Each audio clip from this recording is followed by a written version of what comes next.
All right, welcome to part 2 of this tutorial. This is the outside chapter, and we're going to go all the way to Capital with this. Okay, so let's get started. Okay, right here, notice how Tess has like an optional dialogue prompt right here. There is a trophy for getting all optional dialogue prompts, and just like in the phrase, they're optional. There are a few in the game that are mandatory. Off the top of my head, there's this one. There's one in the dam where Tommy hands you the photo of Joel and Sarah. And another one right before you start the second part of the coal mine fight in winter. I'm sure there's others, but I just can't remember them right now. This is one of them. Even though it has the optional dialogue prompt, this one's mandatory. So literally, all you do is walk over to Tess and hold down triangle. I think it's a bit strange that they're like I mentioned, holding down triangle in certain cases will hit it as early as you possibly can. Second for that matter. She's lost a lot of men. Beggars can't be choosers. I just hope now remember here there is a way to get ahead, because Tess and Ellie have to go first through this little tight passageway here. I remember there is a way to get in front of them, but I've never gotten it. If you can get it, good for you. There's a video around there somewhere. Okay, my sort of technique with hitting the triangle prompt to my right is I hold right on both sticks, and then as soon as I see Joel start to move, I'll hold down sprint and then hold down triangle. So it'll look a little something like this. Well, after you turn the generator on. There's no strat here, just hit triangle. Okay, so watch my controller. And you should hit it as early as possible. She said there's some fireflies that have traveled all the way from another city. Girl must be important. What is the deal with you? You some bigwig's daughter or something? Something like that. Okay, here's a neat little trick right here. How long is this take? For this to work, you have to have the flashlight on. And also, you know, throughout the run, or so far throughout the tutorial, I've been talking about if you're in an enclosed space like this and you hold down sprint, when you exit, you'll get a little launch. Maybe I'll get it here.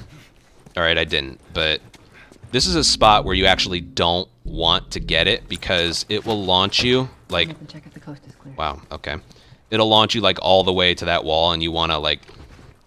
make a beeline right for this ladder. So really what you do is, once you're out of the enclosed space, you hold down sprint afterwards and then you start climbing.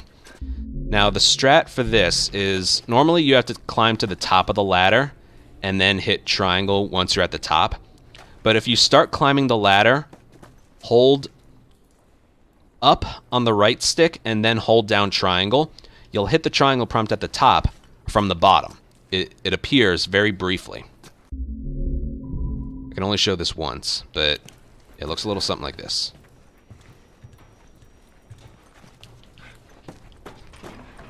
Just like that, see?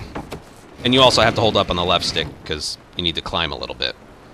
Now hold up. Just like this. Climb, hold up on both sticks, and then hold down triangle. You'll hit the triangle prompt from the bottom of the ladder. All right. We're good. Come on up. Also, in my experience, the flashlight has to be on for that to work. Kind of important there. Watch your step. Alright, right here is another little launch you can get. Crouch under this thing and then hold down sprint when he's under it and he should launch a little bit forward. As soon as you're able to move him. And... It's raining. Pretty good. that was a pretty good one. Holy shit. I'm actually outside. Okay, I'll mention this here because it appears in a bunch of other spots. When Joel climbs things, sometimes he will, like, freeze at the top of it. And through my experience, I've noticed that happens if you climb it perfectly, like, perpendicular. We'll see if it happens here. So once he climbs, he should just freeze. Up this way. Alright, he didn't. Alright, it's not happening here, but I can show off an example later. But from what I found, if you climb things at an angle, he'll start moving again right away. Yeah, I can show off an example later. Okay, as soon as the gun connects, skip cutscene.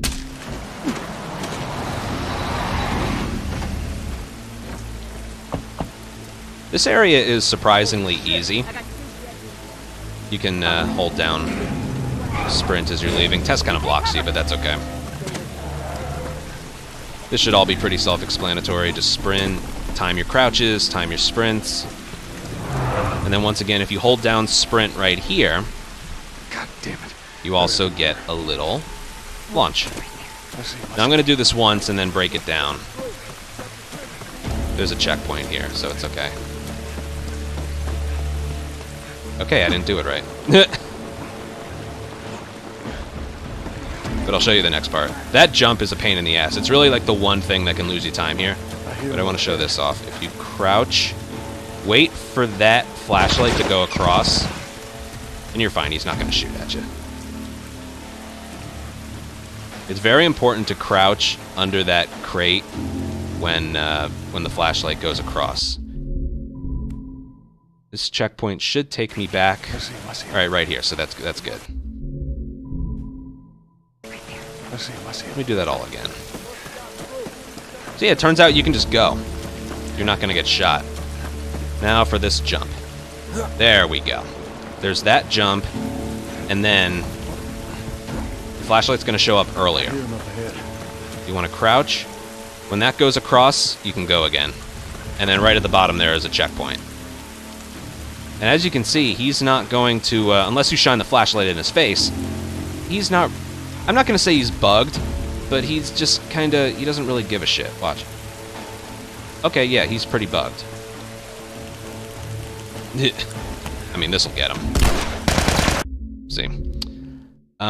So yeah, a few things about this area. I don't know if you noticed, but that time, compared to the first time,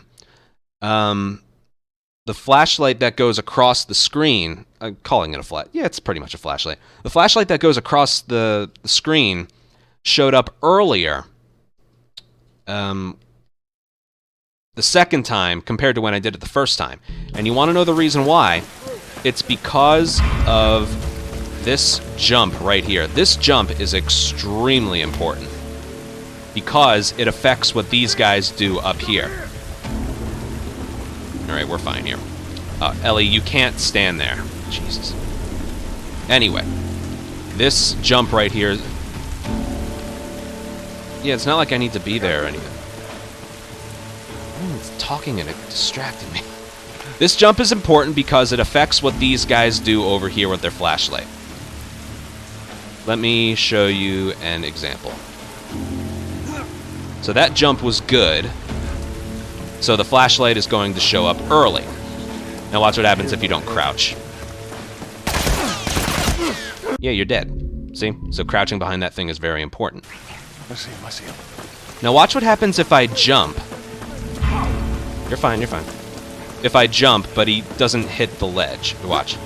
Alright, he's gonna climb up. That's still okay. But watch this. The flashlight is like 3 seconds delayed. Then you can still sprint safely. The point being, you don't want to wait behind that thing for an extra 3 seconds. We're trying to save as much time as possible. Now, if you nail that jump perfectly, you know, the flashlight shows up right away. If you fall into the water or you have to do that little climb, there is a workaround so you don't have to wait behind that thing. Go! So it looks like this. Alright, so we fucked up the jump. Okay, so watch what I do here. I sprint climb this one, I jog climb that one. And for whatever reason, that makes it so the flashlight shows up earlier. So yeah, did you ever think that this area was as specific as it is? I see him. Let's just do a few more. This is the one spot you can lose time here. Okay, good jump. Sprint climb, sprint climb. I hear him up ahead. Crouch, sprint. You're good. You are good. Now I'm gonna fuck up the jump. I see him. I see him. Move! Bad jump. Sprint climb, jog climb, I hear him up ahead. crouch, go. They'll fire bullets, but as you can see, they're bugged. So yeah, the ultimate workaround to the jump, because the jump is not fun to do. It's pretty specific. The way I kind of set it up here is I'm only spending extra time here because, again, it's one of the only spots where you can lose a significant amount of time if you fail it. This jump right here. I like to sprint this way, and then as I get here, I just hold left and mash X. So it looks a little... Ellie's in my way. I might get shot here. Yep, okay. Fucked it up. Alright, whatever. Let me get it right once. I see him. I see him. If you're comfortable setting it up another way, by all means do it, but this is the way I do it. Flashlight off. And I hit X too early. Too late, I mean. I see him. I see him. Good thing if you want to practice this over and over, and I highly recommend it, there's a checkpoint right here. You can do this over and Come on, over. Ellie. Just like so. Alright, let's move on. Sprint climb, because the jump was good. Hear him up ahead. Crouch, and then go. Alright, as soon as his feet hit the floor, restart encounter, places you right in front of the chain. That's just a little bit ahead. Saves a couple seconds. Alright, I'm not exactly sure where the restart encounter is going to place me here. But this one's pretty self-explanatory, I think anyway. So do you remember in Wharf, when I was explaining the... what is it? You need to slow your sprint down when you pick up a brick and then start your sprint up again. Well, that applies here. There's a brick that you need to pick up before proceeding into the next area. It also coincides with the exact point where you get alerted by these enemies. An alert is part of this area. Even though it's grounded, it's scary. I rarely ever take damage here. But this one, instead of like slowing down, picking it up, and then starting again, this one actually involves a crouch, which is circle, and then triangle, and then sprint. So as you're approaching it like this, you hit circle, triangle, and then sprint again. But you have to let go of sprint. That's the important part. Okay. I'll do this area a couple times. But the first thing you want to do is leap over that thing. That can be a little bit tough. Just practice it. So watch my inputs. Surround it.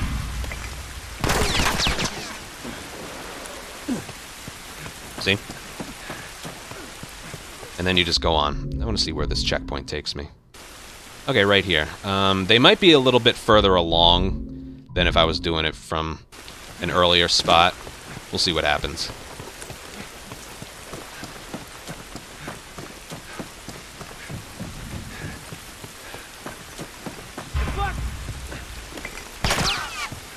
Okay, yeah, it still works. There's a guy right there. Okay, yeah, it still works. Okay, so the first part here is... As soon as you can move Joel, it's kind of difficult to sprint up an X because you'll get that. You can also just run around, but it's a little bit faster to hop over this thing. So what I do is I hold right. For whatever reason, this is just how I do it. I hold right, and then I hold sprint and forward. For me, that's what works. So it looks a little something like this. You like get them to move a little bit before you go. Now, I should get shot here if I do this. Alright, I'm just going to pick up the brick and hold sprint the entire time. Yeah, see, I got shot. For whatever reason, the game knows if you've held sprint for too long. So that's why right there, you need to let go of sprint, hit crouch, hit triangle, and then go. I think if you were to just let go of sprint and hit triangle, I'm not so sure that would work. It's whatever. So all together.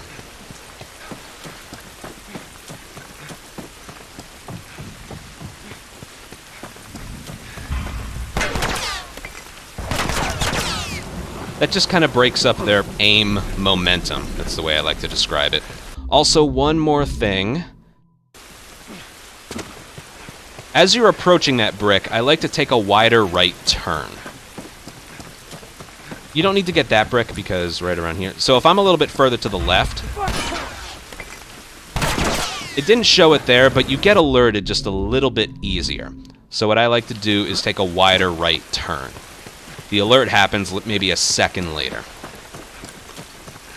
So altogether, it looks exactly like this. Now look at my inputs again. Right turn, circle triangle, then hold down sprint. And you're good. And then you go. And that's that. Like 95% of the time you won't get hit. And if you do get hit, it's after you hop out of that truck there. And then we go. Think we can squeeze through here. All right, right here, you can't run. So you do all this in a crouch, and when they're done talking, then you can sprint again. So when he's done saying vehicles, Up through here through this pipe. keep getting interrupted. When he's done saying the word vehicles, you can start sprinting again. That sprint isn't based on where you're standing. It's based on where he's done talking. Get back to your vehicles and then hold down sprint. Okay, now for downtown. This is gonna take a while. All right, now this. Remember I mentioned earlier some restart encounters happen like right after a skip cutscene. Like in the intro, you had to wait a second to restart encounter for it to work. This one you can do right away. So, like, skip cutscene, and then you can pause right away and do the restart encounter. Right away. Now, this movement is pretty specific. I'm going to show it off.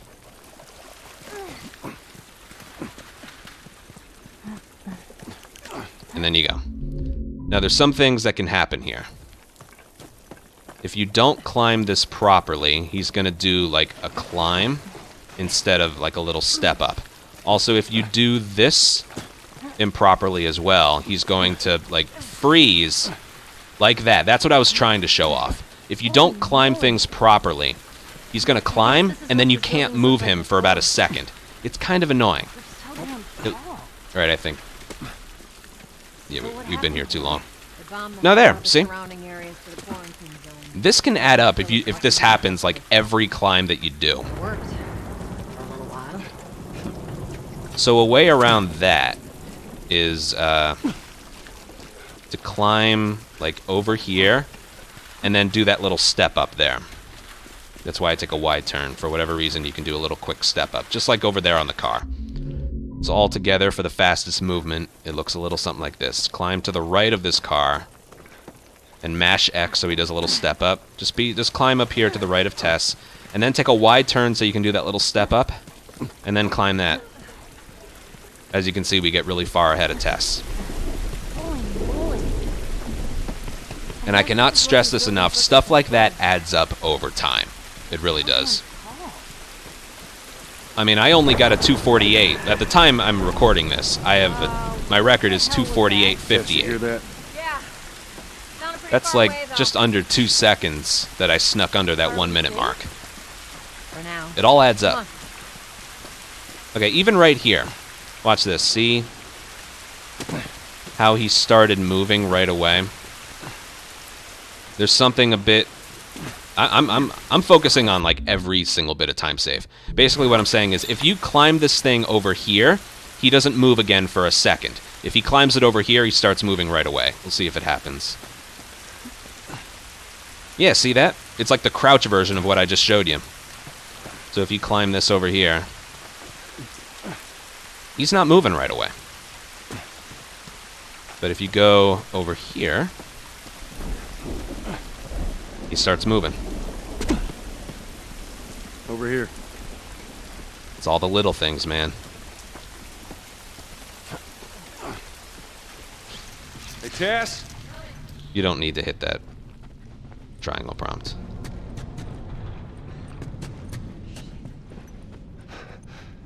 God damn it. You also need to remember what button to hit. Even with my expertise, sometimes I mix up, oh, is this door mashed triangle or is it mashed square? I forget. An easy way to remember, this is one exception right here, but if you're lifting a door vertically, it's mashed triangle. If you're opening a door horizontally, you mash square. And if you're not dealing with a door, it's mashing triangle. If you are, it's square. That's the way I've always kind of looked at it. So what, are they blind? Sort of. They see using sound.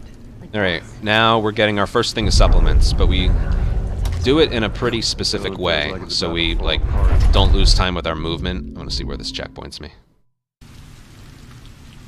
Okay, good. This is perfect. So what you want to do is crouch as soon as you get here, but then also hit triangle right away. So it literally looks like this. Watch my hands. Circle triangle. Watch your head. So you walk through, because if you do it the other way... Well, you can do it that way, but I've... a little launch. I've just noticed it's a little easier if you... circle triangle and then go. About to fall apart. Watch your head. Okay, now remember why it was important that I had one bullet. This clicker in here is... on the other side of the door, there's a clicker that's going to attack Joel, and Tess will shoot it off of me. If you have 2 or less bullets, this goes against like how much ammo you need to get a drop for the pistol. I mentioned it was 3 or less. But for this specific instance right here, if you have 2 pistol bullets or less, this clicker will drop 3. If you have 3 or more, this clicker won't ever give you anything. So you need to be at 2 or less. But I still stress it's important to have 1, and I think by the end of this video, well, by the time we get to the start of Billstown, I'll show you why. Give me a hand with this. Yeah, it's important to have either 2 or 1 here.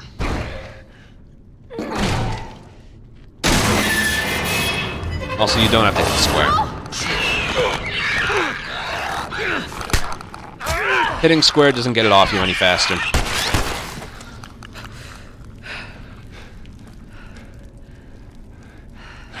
Now, instead of picking up this, those 3 bullets right there, we're going to do this. We're going to go forward. Search for supplies. Now, I want to show this off. If you hit triangle, like, as early as you can, behind me, Ellie is going to just be frozen for a couple seconds. Come on, Ellie. It's weird, and it's kind of annoying. However, if you hit triangle, Look. Just see if like, there's a way through. later, it's weird to describe, but if you hit it, like, Up there. Look. Just see later. if there's a way through. like you overrun the triangle prompt and Joel will spend a couple seconds, like, walking back to his spot, Ellie will start moving right away. And then we use the time Ellie's getting up to go back for the ammo.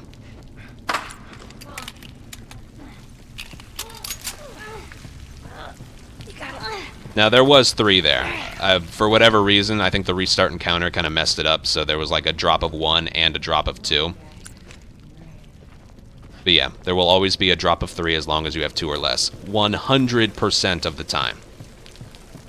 And then you would have time to make it back. I'll do this all one more time.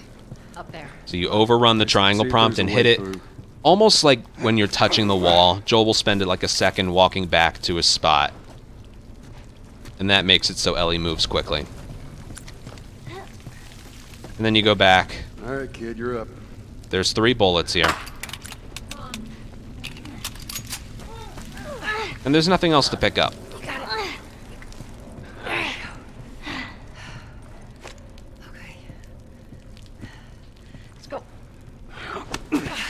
Now, you can stand underneath her for that triangle prompt, but I like to kind of slide Joel to the left and then hit it. Clickers? Shit.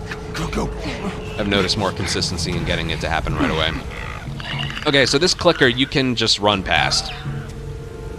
It can't climb out of this area to get you. And this is one of those things, don't be holding sprint as soon as you can move Joel. make sure you can see him move and then hold down sprint, and it's going to be back left. And you can move him like just before the bottle hits the ground. Now, just like I was doing outside, when you climb this thing, you want to climb it at an angle, not head on, otherwise he'll freeze at the top. It's not absolutely necessary, but it's something. Also, just like when we were avoiding the flashlight in the previous area, when Joel's feet hits the floor after he's done climbing, you want to restart encounter. That will teleport Tess and Ellie to you. Because if you try and pull that like shelf backwards, you're just going to be waiting for them, and it takes longer than if you just do the restart encounter. So yeah, it all looks like this. You don't need that bottle. You have a brick. So I like to climb this at a quick angle, Over through here. and then feet hit the floor, restart encounter. And then I like to climb this thing. If you hold sprint when you're leaping over this thing, Give me a second. I feel like he does that a little slower than if you let go of sprint just as you're vaulting. See? So yeah, as soon as you're done, Give me a second. just like that. You want to hit that triangle prompt as early as you can, because that's what makes Tess and Ellie move towards you. Okay, now this one's kind of fun. Once you get downstairs and Tess and Ellie are looking out the open window, if you have the camera off of them, and then once they start talking, you turn the camera back on them, it skips their dialogue, saving like 4 seconds, I'm going to say. I'm going to ballpark it.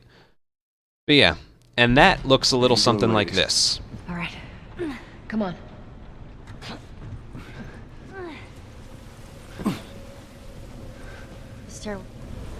This is crazy. See that? That's why I do that thing where after I leap over this thing, Don't I hit a look down. checkpoint so I can't do it again. You serious? But yeah, after I'm going to make a save file here. Because we're about to do the downtown fight, and I want to show off some things when you do it from here. Okay, but as for this right here, when you leap over this thing, I like to turn the camera backwards and then slide backwards. So when I hit the wall, I wait like half a second and then turn the camera back, and that's how I kind of like internally time it. You fall backwards and then turn. Or you can just put it like right here, and then as soon as you see the subtitles, turn it. You know, whatever works for you. Just want to let you know that that is indeed a thing. As for this part right this is here, crazy. you're kind of forced to move a bit slowly. Just don't look down. Are you serious? The only thing you can do is just follow right behind them. Now, if you just hang up here, you are going to lose time, so. But even that right there doesn't lose time. Come on, Ellie. Yeah. Don't look down. This, however, is, you just need to do this. You're okay. Okay, We gotta wait. now for this right here, we're going to go back and talk about all this over again. But for this right here, if you go down the stairs too early, Tess and Ellie will block the door. So what I like to do is when I enter, like when I get back inside, I look for Ellie's feet to be on like the bottom step or on the floor at the bottom of the stairs, and then I start going down the stairs. That'll make it so you can move fast enough that Tess will not block the door. Let me show you what happens if you do move too fast. See, Ellie's right there. Door's blocked. You can't go. It's kind of annoying. So what I like to do is when I get inside, right, I doubt I can go back outside. No. When you get right here, I kind of just hang around here a little bit. I wait for Ellie's feet to be right about there, and then I go. The door will be free.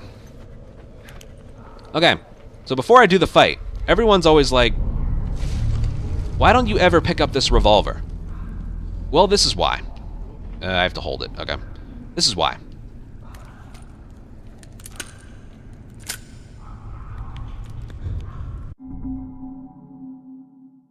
There's no way to avoid this. When I pick up my first revolver, I'm also going to get this. But, look, I can't move. I can't move. The game forces you to swap it out. before you can move. And I don't even use this gun in this fight. So not only do you get the image of Joel looking at the gun for the first time and taking like 6 seconds to do that, you can't move until you swap it out. That is what we in the speedrunning industry call slow. So yeah, don't pick up this, and more importantly, don't pick up this. I'm gonna explain like what goes on with picking up your first of something. Well, actually, I can kind of explain it here. Remember, I forgot to mention it. Remember before we started the cargo, there was a shiv along with 3 parts that we picked up 2 of. We picked up the shiv, and what that did, because it was the first of something we picked up, either a shiv, a med kit, a Molotov, a nail bomb, a smoke bomb, if your inventory, like the crafting ingredients required to craft another one of them, if those specific ingredients are empty in your inventory, when you pick up your first one, the game will give you a full thing of whatever it takes to craft it in your inventory. So we didn't pick up a blade or binding. We were given those when we picked up our very first shiv. And of course, because the blades and binding were already empty.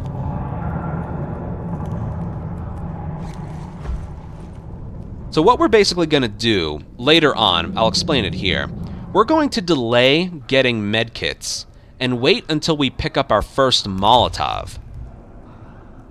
Because medkits and Molotovs require the same crafting ingredients, which is rags and alcohol.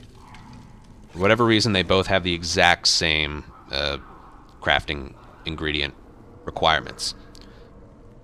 So later on, what we do is we pick up our first Molotov, and then we craft a Molotov, and then we pick up our first med kit. So then we're given more crafting ingredients for another Molotov. Because if you have a really good run, you don't need any med kits. You know, if you're at the point where you're almost dead and it's pretty early on, you just start the run over. You don't need any med kits. And if you want the one that we pick up to get another Molotov, you can use that anywhere. Really. Okay. So I think I spent enough time with that. It's gonna send us back here. It's a pretty strict checkpoint, but... Just don't look down. Yes. So there's the Ellie stairs thing. Don't pick up a revolver, and do not pick up that med kit until we pick up our first Molotov.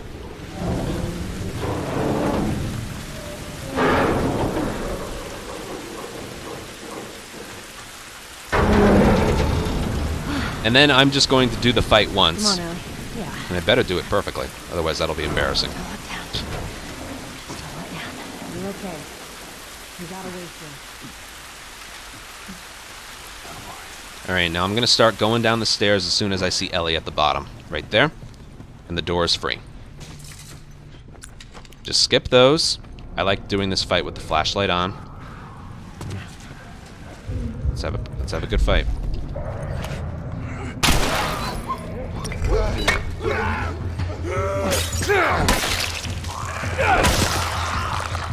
I didn't mean to do a sprinting swing.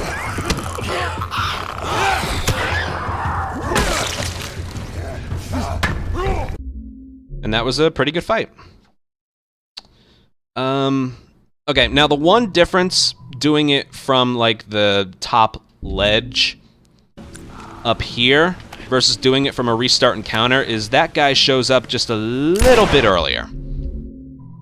But yeah, that was a good fight. I'll do it perfectly once again and then break it down. As you can see, this guy shows up just the slightest bit earlier. Everything else is the same.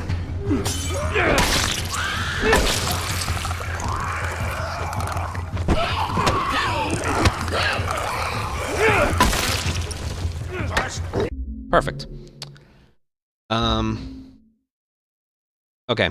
Also random, I totally forgot to include this. Remember when we got, the clicker made me remember it. Remember when we got tackled by that clicker that dropped 3 pistol bullets? Well, that clicker actually did, let's see. Can't see it. Nearly 2 bars of damage. So we're doing all of this on grounded with not full health from this point through capital. So yeah, I figured it was important to mention that because it might come back to hurt you later. I don't recommend using the medkit that we have, that we will get eventually. I recommend saving that for either Billstown or somewhere in Pittsburgh. But yeah, we have to, like, from the moment you take that damage, you have to do here through capital without full health on grounded. So it's a bit of an inconvenience. Also, I should mention this as well. There are certain parts throughout the run where you get your health back. Now, you can't notice it on grounded because the heads-up display is disabled. But off the top of my head, those spots are when you're finished with cargo, when you're finished with capital, when you're finished with Billstown, when you're finished with the sniper throughout all of Pittsburgh. It doesn't ever give you your health back. When you're finished with the sniper, when you're finished with the dam fight, when you're finished with the ranch, when you're finished... Well, when Joel wakes up, he doesn't have full health. When you're finished with Winter, and then when you're finished with the tunnel at the start of hospital, you have full health. But yeah, that's those are all the spots. I can write them down somewhere, or I can make it its own video. That'll probably be good for its own video. Yeah, that'll be for another video. Okay, let's break down this fight piece by piece. First of all is the movement. See if you can notice something weird that happens. So if I run through the right doorway, they don't know I'm here. Watch what happens if I run through the left side of the doorway. They know you're there. This is one of those things that makes absolutely no sense at all. If I run through the left side of the doorway, they know you're there. But if I run through the right side of the doorway, you're fine. So that's strat number one. Run through the right side of the door. That doesn't make any sense because all the infected are over here. There aren't any over here, so that just doesn't make any sense at all. Heh. Yeah. Okay, next thing right here is when you're sprinting towards this guy, you want to crouch and hit triangle. That will make it so you have a brick, but what you want to do is get that bottle closer to you so you can throw a brick and a bottle back to back at the two runners that come through this door. So that looks a little something like this. Circle, triangle, and then aim. That's that. I don't recommend doing this all while standing. First of all, I think they hear you. Like, boom. Yeah, see, that's just kind of weird. If you take another step, they're going to hear you. So crouch because it lowers the weapon sway, and you're a bit quieter. Now that's the reason we want to pick up that bottle, even though we have a brick. Watch this. Circle, triangle. Get the headshot. Get the brick. The bottle drops at your feet, so you can just throw it again. And then you swing at these two. Let me do that part again. Here, watch what happens if we just don't pick up the bottle.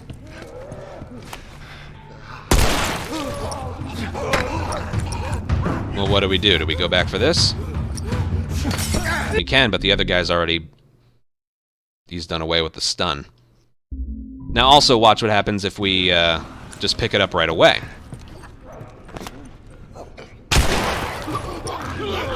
It's still back here. See that? So what that does is it kind of drags it towards us. See? Right there. Even right here. You want to pick it up again. Oh my god. Learn to deal with really crappy lock-on as well. That's another thing. Okay, hopefully this is all making sense. Just look at the inputs. And then before you do that, do that.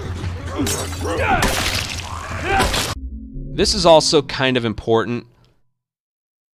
Well, I'm gonna do something here.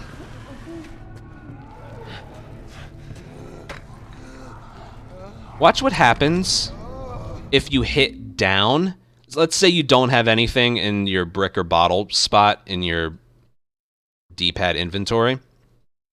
Watch what happens if you hit down before you pick up the bottle.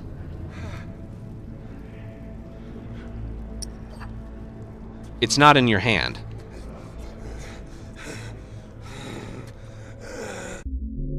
it's kind of annoying.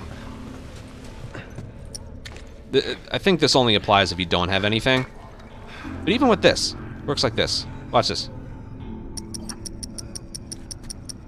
Oh, well, if you have nothing in your hand, yeah, he's going to, the bottle will default. But if you don't have a brick or bottle, and you have a gun in your hand, watch this. If you hit down before he actually picks it up and you hear the sound effect, the bottle isn't in his hand. I'm hitting down and it's still not in his hand. So what you either need to do is swap right down or wait until it goes away and then hit down. It's very annoying. The reason I mention that is because that timing is pretty specific when you want to throw both the brick and the bottle at those two runners. So again, notice my inputs.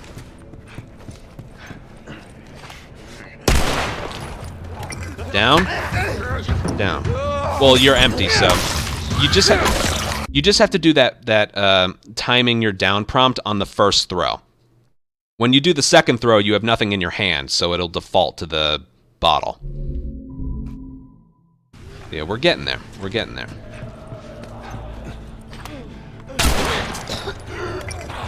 Once you get the sound effect, then you hit down. And then you go. Hold down triangle so you pick that up. Because there's a thing. If you have a melee weapon in your hand, tapping it won't do anything. You have to hold it down. And yeah, that's a fully that has a full melee weapon in it. So at that point when we kill the last runner, we're at 1 hit left. So yeah, you want to pick that up. Circle, triangle, headshot. Pick it up, then hit down. Throw. Get that. Get the brick. And then do a combined 3 swings on him. It's kind of hard to describe, but there's a combat move in this game.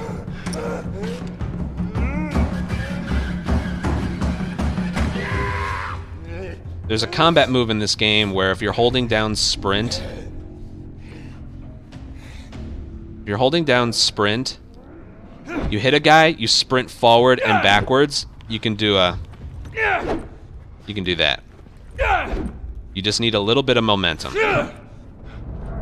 So with the clicker, you can either swing, swing, and then swing, or you can do swing, swing, back up, forward, and sprint swing. It's really whatever you prefer. I do notice if you do a swing, back up, go forward, and then do that, the runner that enters the last runner that enters the area you're in, he what does he do? He's a little bit delayed because sometimes he can get on you really quickly. Yeah. Oh. Apparently you get a loading screen if you do a restart encounter in there. I hope I'm explaining this all really well. A lot of the encounters in this game are pretty specific. Right of the doorway, circle triangle to get the bottle closer to you, headshot, pick up the brick, I think. Yeah, pick up the brick, and then hit down. When you hear the sound effect of him picking it up, throw it, mash triangle to pick up the other thing. You don't have to hit down, and then throw it. 2 swings, run towards the melee weapon, holding down triangle, and then reverse direction. Get that brick before you hit the clicker. Kill it any way you want, just like I showed you. I don't recommend 4 swings. Do not kill it with 4 swings. You won't have time. And then that last enemy, you throw it and then swing. That's that. I'm loving this loading screen right now. Thank you. Okay, so all together.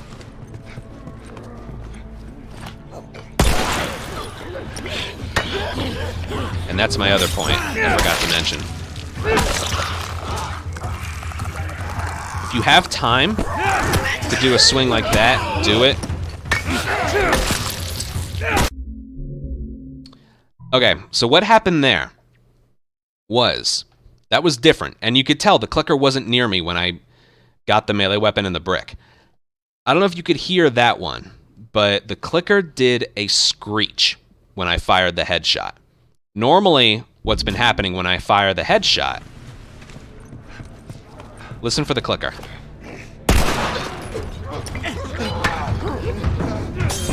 You didn't hear anything. You didn't hear him. But that attempt, the previous attempt, the clicker was loud and did a very loud alert screech. When that happens, you still do the encounter the same, but what that means is the clicker is going to lag behind. So by the time you get here, the clicker's going to be like back there.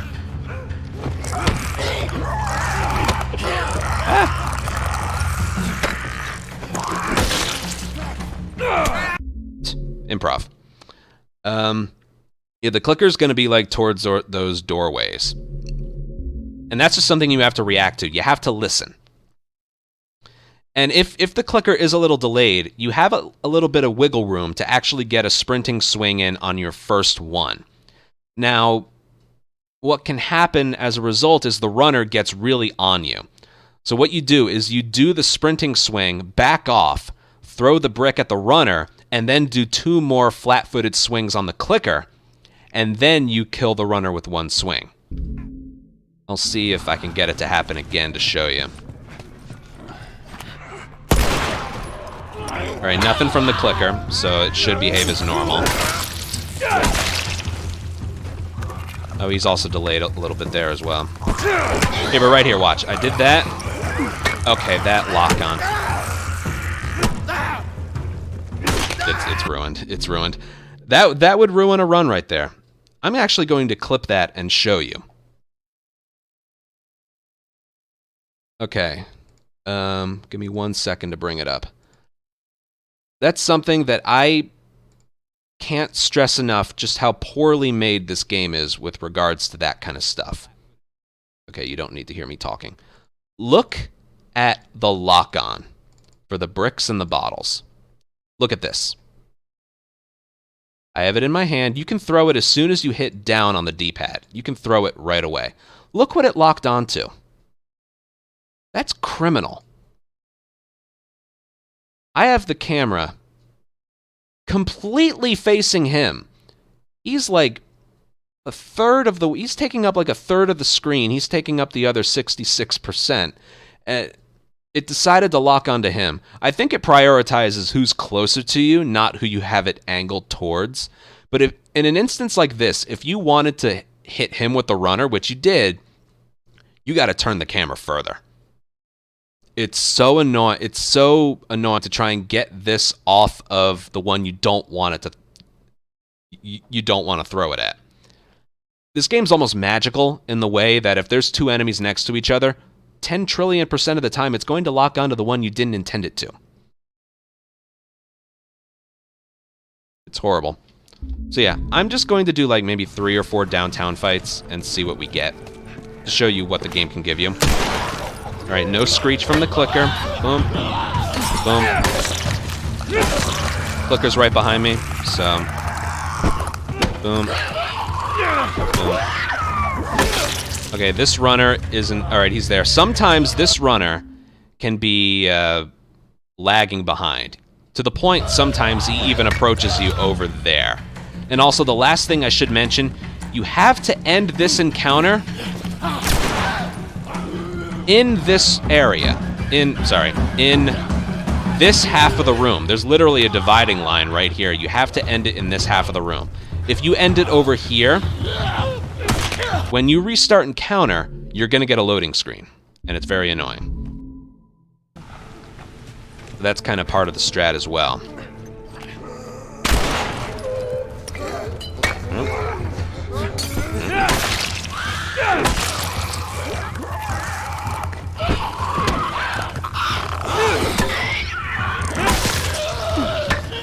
That right there was absolutely textbook.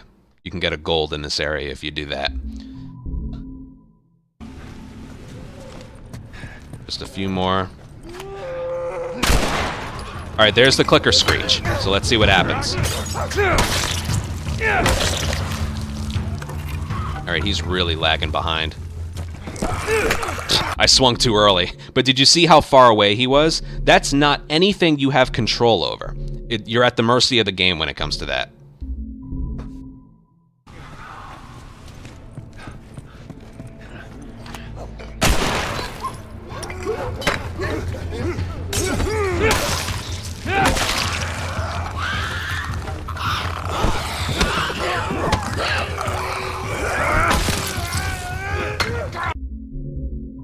There we go. All right, couple more.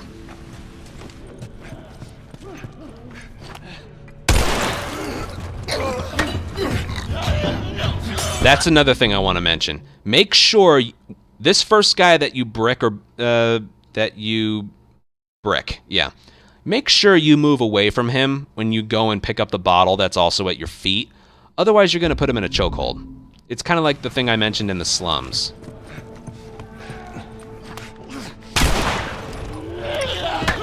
Like, otherwise, that's going to happen. You don't want that to happen. You're dead. So when you're hitting triangle to pick up that bottle, make sure you move away from him. Like so. Boom. See that? Alright, clicker's nowhere near me. I don't see the other runner. There he is. It's all about improvisation. I can only suggest practice, practice, practice. Bad lock on. Adapt.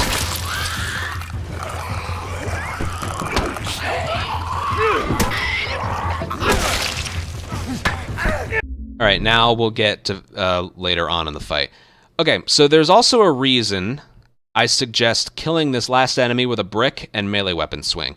The reason is the game will recognize the area as over the very moment you hear the sound effect of the hit. Like the checkpoint is hit right then and there. I'll show you what happens if you end it a different way.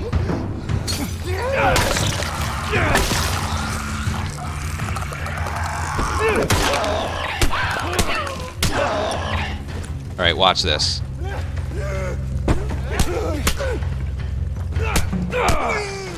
Okay, he's dead. Let's restart encounter. This should be done. Nope. You didn't wait long enough. If an enemy isn't dying from a nail bomb or a brick throw melee weapon hit or bottle melee weapon hit, the game takes a little bit longer to recognize that the area is over, that the encounter is over. Now, normally what you do is you wait for Joel to go from a sprint to a jog, and that's your cue to restart encounter. But there's an even better way to know. If you do it with a brick throw melee weapon, oh, there's a clicker screech.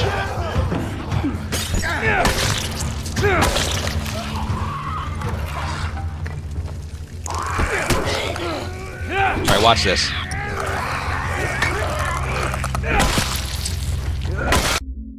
Right there, see that? There's the checkpoint. So right there, if the runner is getting on you, do not use up your hits on the clicker. Make sure you save yourself and brick that runner that's right next to it, and then hit the clicker and then hit the runner. That's just improvisation right there. But notice, I killed the last runner with a brick throw melee weapon swing, and then the checkpoint was hit instantly.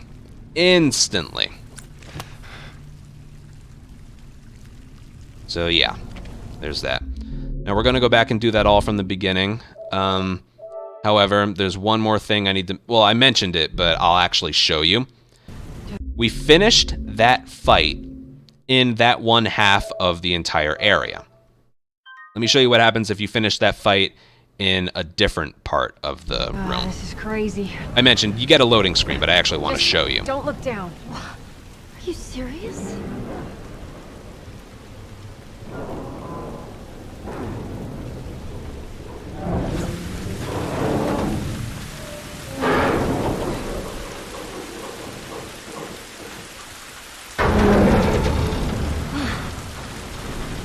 Come on, Ellie. Yeah. Also, I don't think I mentioned this. When I do as soon as I hop down... Oh, I didn't mention that at all. When I hop down, or when I start moving backwards to start the fight, I always take my gun out. Now, when you're doing this fight from here, things that can be inconsistent is how you drop down. I remember I used to hold sprint when hopping down. Sometimes he would like drop right away. Other times he would do like a glide down. Basically what you have to do. Also, sometimes I think if you held sprint the entire time, you would get alerted as soon as you land.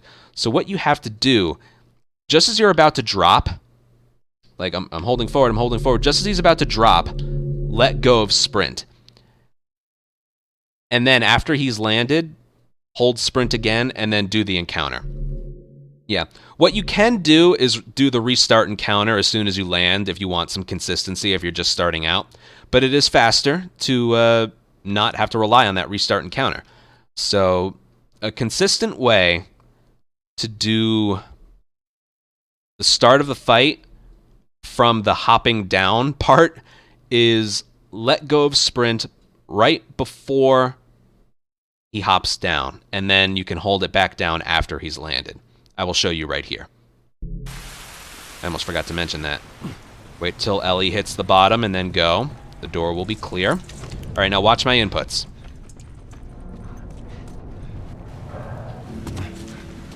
See that? And this guy, you'll have a little bit more time to get the headshot. Oh, that was my fault. That was my fault. I told you. Well, that was a combination of my fault and just bad RNG. That runner's pathfinding was so weird, he ran through the doorway already when I bricked him. So when I did brick him, he didn't go backwards, he went to the left. I tried and move back, and yeah, that would ruin a run. Whatever. You know what? I'll go back from the beginning one more time. My intention was to show you what happens if you end the fight in the wrong half of the room, which I will do, but...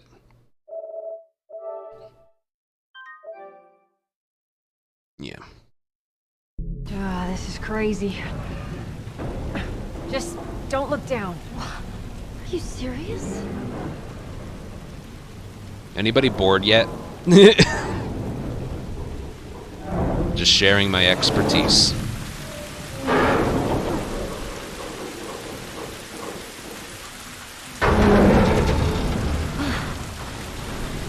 Come on, Ellie. Yeah. Also, when you drop down to begin the fight, make sure it's to the left because of what I mentioned right at the beginning. If you go through the left side of the doorway that you're facing it, you'll get alerted. If you go through the right side of the doorway, you won't get alerted. So you want to hop down to the left so that when you turn around, you're closer to the right side of the doorway. From the beginning. Wait till Ellie hits the bottom, then go. Gun out. I like the flashlight on. Hug the left. Let go sprint right there. Hold it back down just as he's about to land. Triangle, circle, or circle, triangle. Headshot. There's a clicker screech. So let's see what he does. I might have room to sprint and swing him here. And I do. So get him. Get that. Swing. Swing. Alright, then normally I would do that there. I would kill him. Now watch what happens if you kill him over here.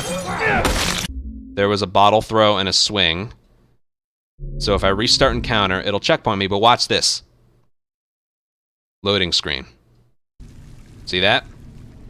That wouldn't have been there if we did that if we did it somewhere in this area. Which brings me to my next point.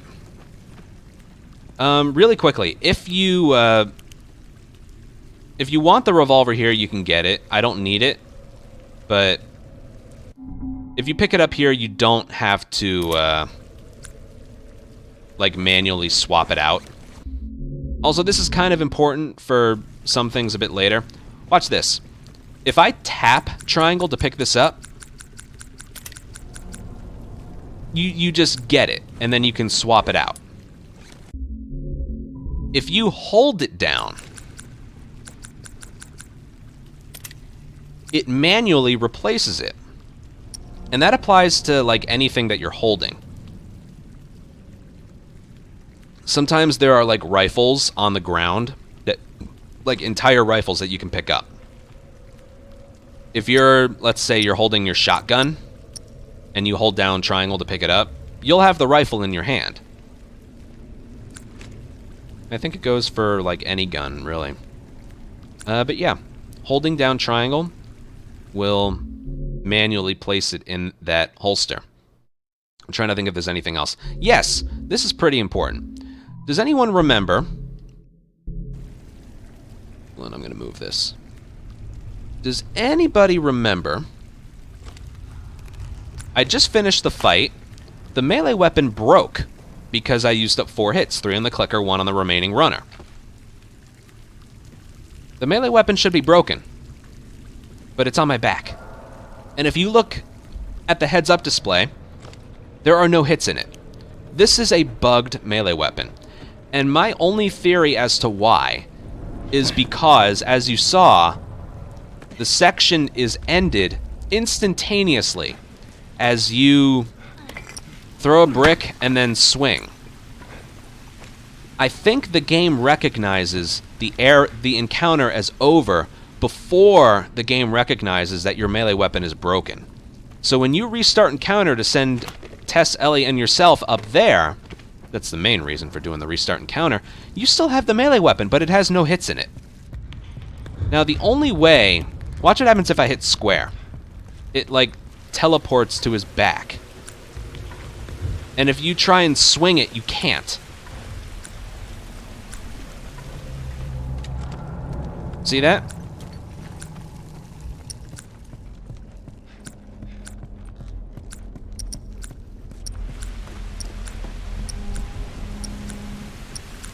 It's bugged.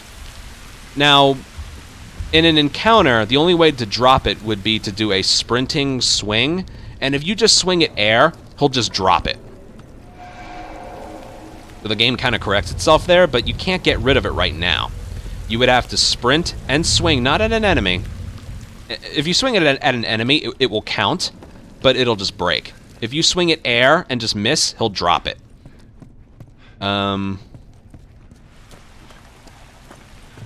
But yeah, I think that's all. And it's definitely because of how you end the fight, with a bottle throw and a swing. And yeah, we also have the holding down triangle to pick something up.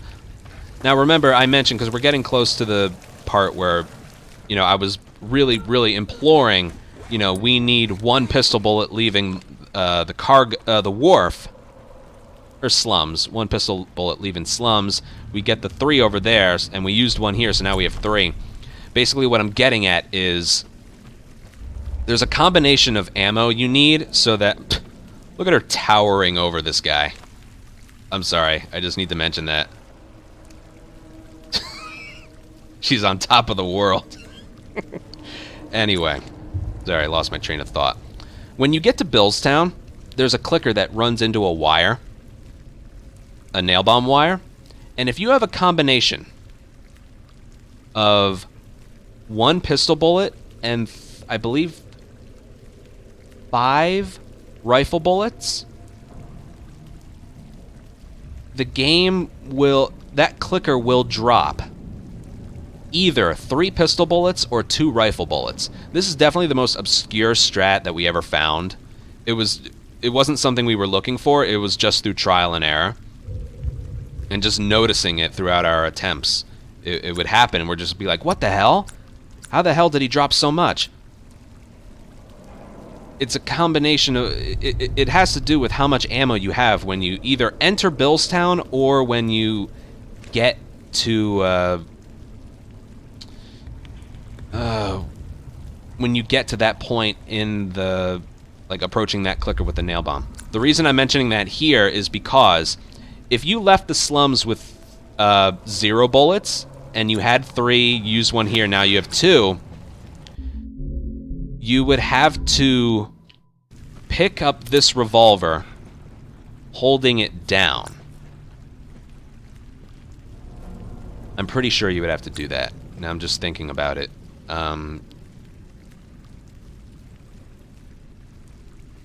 Sorry, it's kind of been a while. No, my mistake. Not here. You would have to tap it. Yes, you would have to tap it. I'm sorry. This is like really difficult to explain. This is one of the new strats that wasn't in the previous tutorial. This is mainly a backup for if you have one less bullet than you need leaving the slums. Like in this run right here, we had 4, and now we have 3. That's perfectly fine. You don't need to pick that up. You just don't. You don't need to pick that up. If you have 2 at this point, you have to pick this up, but by tapping it, not by holding it down. Okay. I'm going back and doing this one more time. From the beginning. Whew. I'm tired. Just wait till we get to Capital. That's fun. Oh, I can move this back down. Ah, this is crazy. That melee weapon thing, Just as you can don't see, look down. Are you serious? alright, for whatever reason we can't swing it here. But normally, if you're just running through an area, there we go. You can just swing it normally. We couldn't do that before, because it was just completely bugged. I'm mentioning that because we're going to carry that melee weapon into the museum, where we kind of have to use it to... Just so we don't use it in Capital, because Capital can be very... You don't want that melee weapon in Capital. Let's just put it that way. Come on, Ellie. Yeah. Alright, we're moving on after this, I promise. Stand right down. You're okay. You got away soon.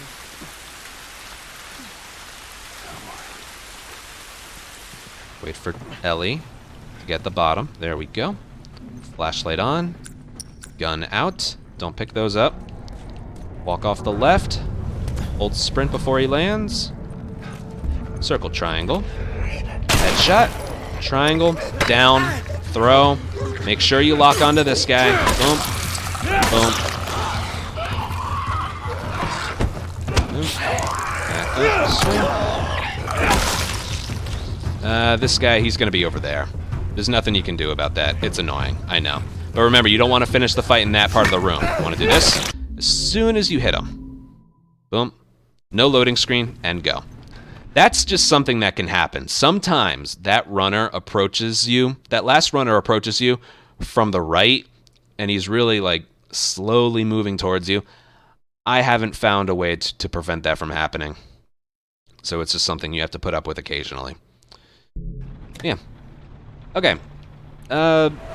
Even right here, there's a strat. This one's kind of weird. If you just point the camera forward and pull this back, Tess will sometimes... Okay, she didn't do it there, but sometimes she can do like a really long stroll for no reason. I'm gonna keep doing this until she gets it.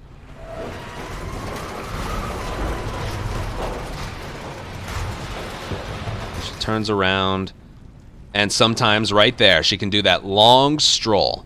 It's very annoying and actually loses you 2 whole seconds compared to what she did before, like turn around then turn back around. The only way I've found to prevent this is to put the camera right here and then hold left. And then after he's done pulling it, if you turn the camera back around, Tess will do this thing.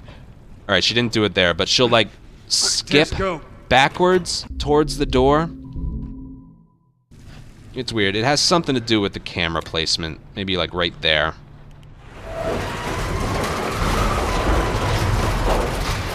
You'll notice it when she does it. Okay. No, she hasn't done it yet. Tess, go. Okay, I'm not sure why. I'm gonna do it one more time. Like what she's doing there is fine, but this is just a way to avoid that really slow stroll around.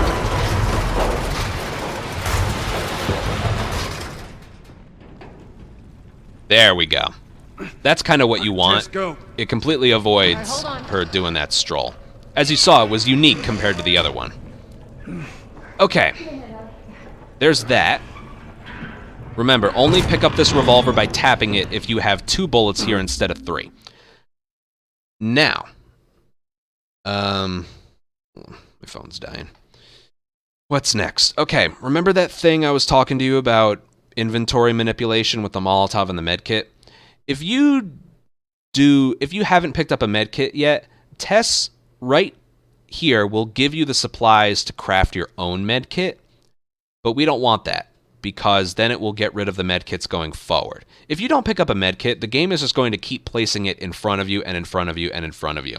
All the way through the subway in the capital, there will literally just be a med kit lying on the ground. And the game is just imploring you, will you please pick this up? Hint, hint, wink, wink, please pick this up. And we're just like, no, not yet. Not yet. We're trying to manipulate it to our advantage to gain an extra Molotov out of the whole thing. That's the reason why. So right here, Tess is going to open a cabinet and try to give you crafting ingredients for a medkit. And in turn, that will prevent any medkits from showing up later. We don't want that. So what we do here is we restart encounter. Just as she opens the cabinets, that creates a checkpoint, and it skips her giving us that stuff. So it looks like this. Again, the checkpoint, the timing for the checkpoint for me is when she starts crouching down. Like she opens the cabinet and then you start crouching down. So it looks like this. For the timing, anyway. She opens the cabinet. She starts crouching right there. I don't know if this is dependent on Joel's placement or Tess's. I have a feeling it's more with Tess, or a combination of the two. I'm actually not sure. But I just walk towards her as soon as she starts crouching after she opens the cabinet, restart encounter. And that just skipped her giving us a medkit. Or the crafting ingredients for one. You can pick it up here, but no, don't do that yet. There's also a little bit of health here. As you can see, I'm going to move this again. It doesn't do much.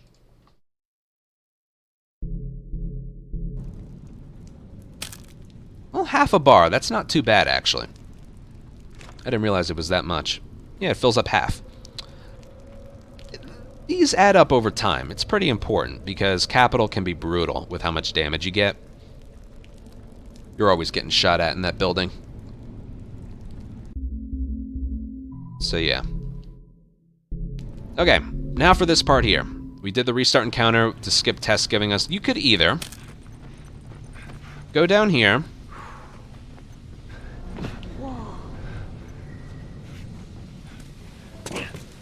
And then continue onward.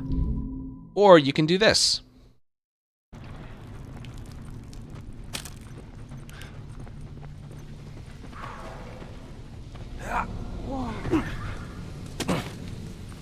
That right there saves Down we go.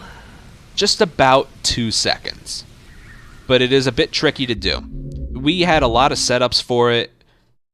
With regards to setting it up, it's really down to personal preference. Oh, it checkpointed us in a weird spot. Did I get the health? Alright, yeah, I did. I used to try and do it like this. But it was really inconsistent. So what I started doing is angling myself right here. So if you walk forward, you kind of get locked into the same position every time. It is a bit weird. I'm trying to get you to move out of my way. Thank you.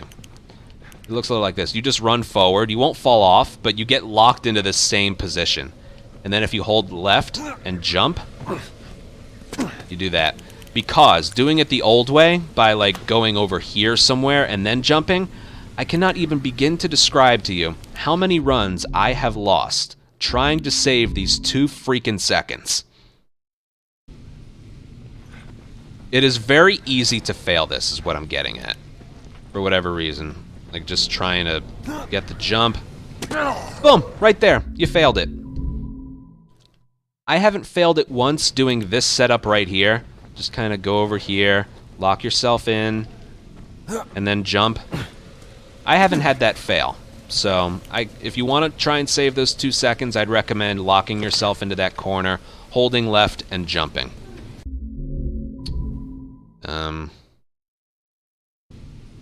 Yeah, so once again, also for whatever reason, this is just preference, I prefer having the flashlight off when I do this. Boom. And then we'll go.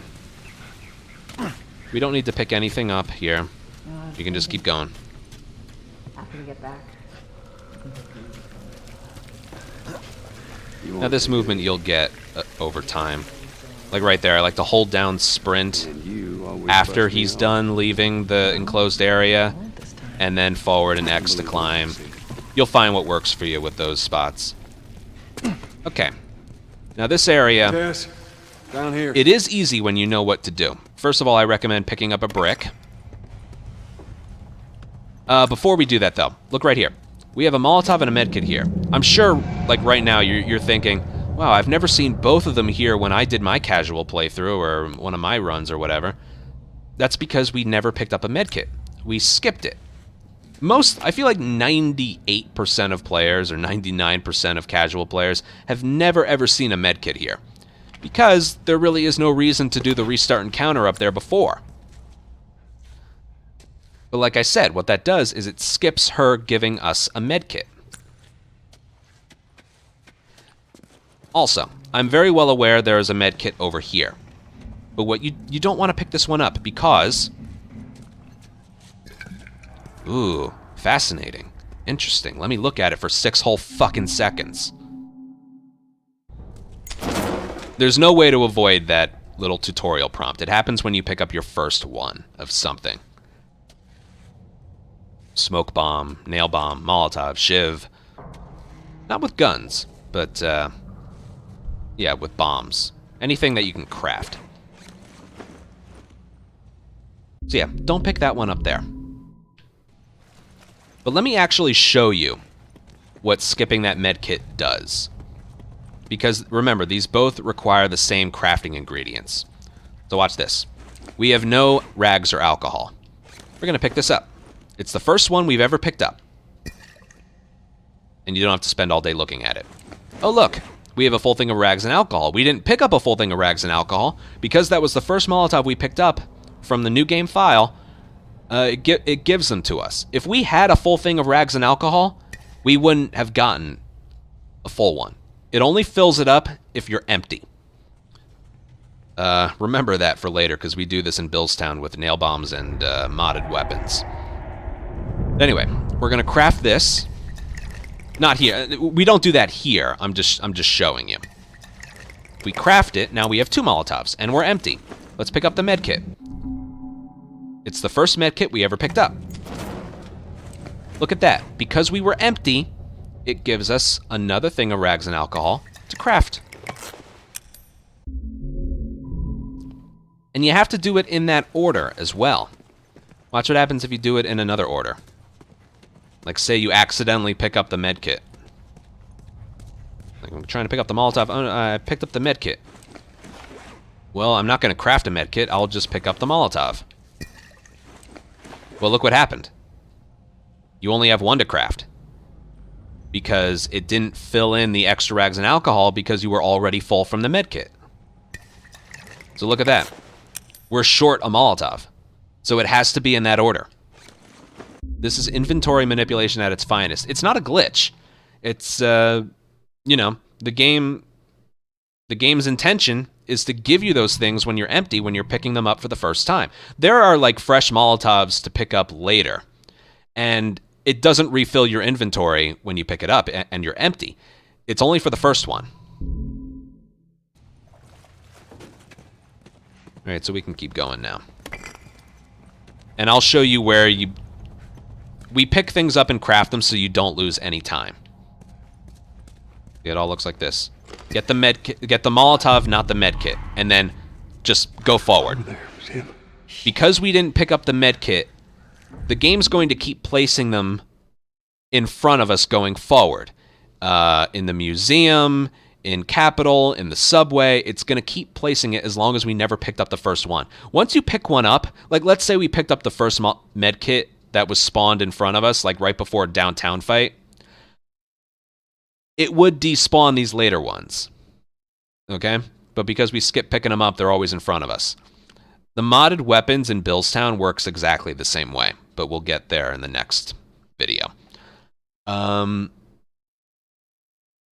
Okay, so by picking up the Molotov, we effectively picked one up before the medkit, and we will craft a Molotov and get a medkit later on so we don't lose any time at all.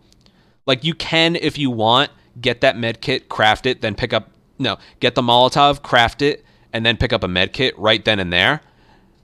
but you're flat-footed. You're losing time. You shouldn't ever just be sitting there doing nothing during a speed run. You should always be moving forward. God, we're almost out. Okay. This area takes a little while to explain, I'll but I will Ellie, no matter what, you stay right on his heels. Sure. do my You best. stay sharp. I'll do it perfectly first try. That's important right there. You want to get that throw off before that clicker stealth prompt shows up. I don't even know why it shows up. It's a really weird one. Like, I'm going to completely stop the game to tell you that moving slower and crouched makes less noise. Like, you don't say. I never would have guessed. It's annoying. The reason it's annoying is because it coincides with that brick distraction throw, which I will explain later. But, you know, the more I practice this, it's not going to show up. It only shows up the first time. So I can only stress enough, it's important to get that brick throw off before this shows up, because it can mess up your inputs. And yeah, I do a manual throw, L1, R1. Yeah, let's go.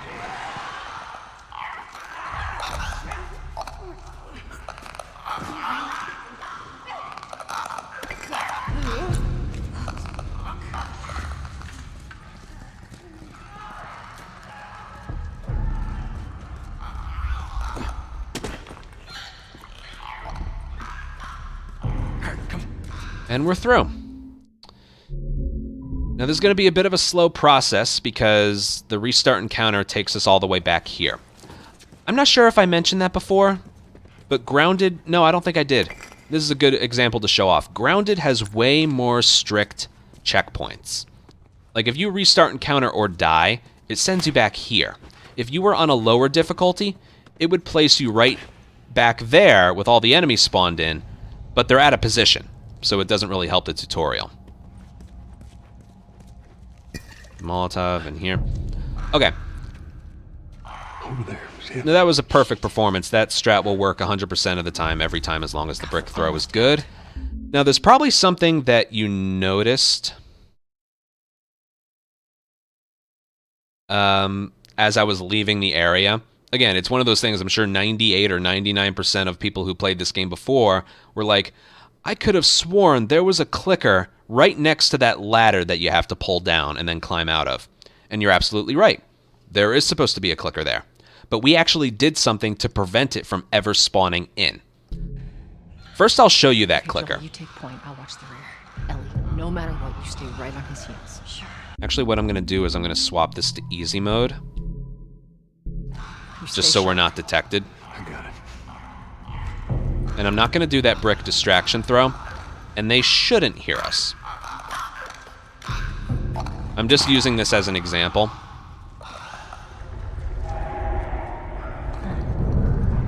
We're going to crouch walk through. And looky, right there. There is a clicker. Right there. So imagine having to do all this on grounded. That would be a pain. Yeah. Here's another thing. Because we're on easy mode, let me show you the checkpoint difference. There, right here. See that? Because it's easy mode, the checkpoint's different. But if we go back to grounded, which is what we're doing, and do the restart encounter, it's going to send us all the way back here. That's all the proof in the world you need that grounded, even compared to Survivor, has way more strict checkpoints.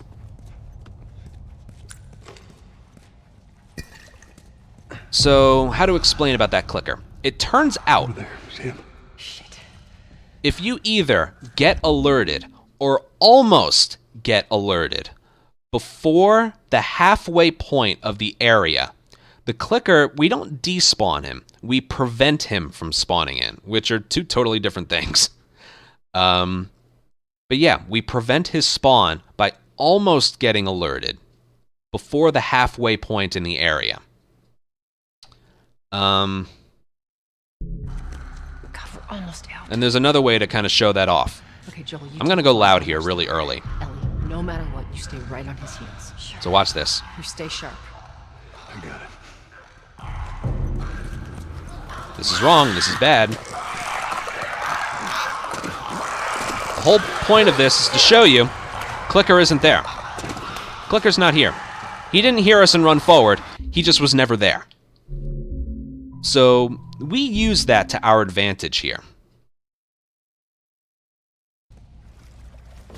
By throwing that brick, we distract a runner and a clicker to walk towards where it landed, and we're so close to it that we kind of trick the game into not thinking that we were alerted, but we kind of disrupt their movements, their normal movements and patterns, and we get very close to it to the point that for whatever reason, it skips the clicker ever being spawned in. So yeah, let's do that again. And then there's specific timing for some other things, which I guess I should mention here. When you do that brick throw distraction, it's not a specific throw. You just kind of chuck it. Well, you'll see where I throw it. You want to try and throw it in the same spot as I do. But as for the rest of the movement, you crouch. Like after you throw the brick, you're crouched the whole time. You do a crouch leap over the window, and then you pick up that brick. Once you pick up that brick, you can stand up and jog. Run, but like by not holding sprint. And then you can go the rest of the way towards the ladder. Now, as we get closer to the ladder, there's some specific things that you almost have to do. Okay, Joel. Maybe I can show it here. Yeah, I think I can show it here. No matter what, you stay right on his heels. Sure. You stay sharp. Okay, so the brick we picked up earlier, swap to it, and then throw it somewhere in that general area.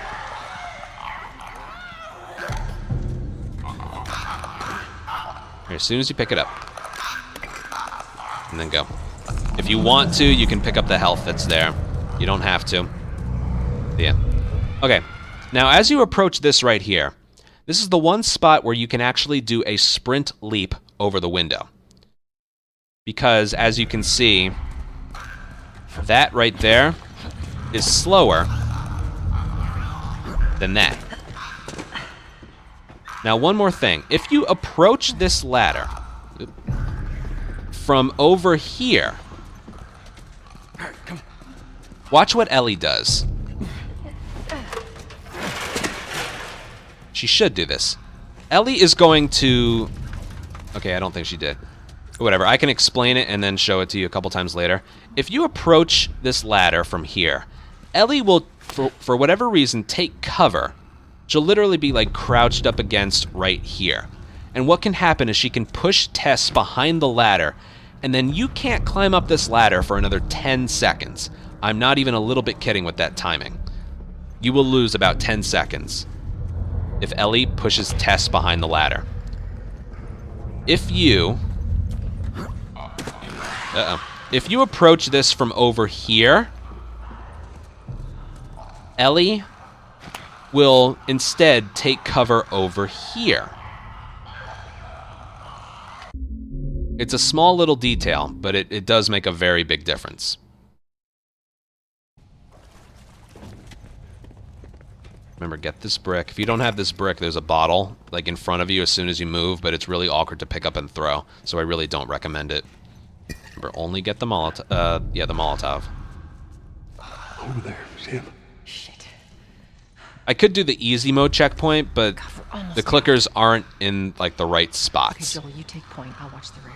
Ellie, no So to matter really what, you stay simulate right on his like heels. how it would be in a run, You stay sharp. do it from grounded, do it from here. Okay. Throw.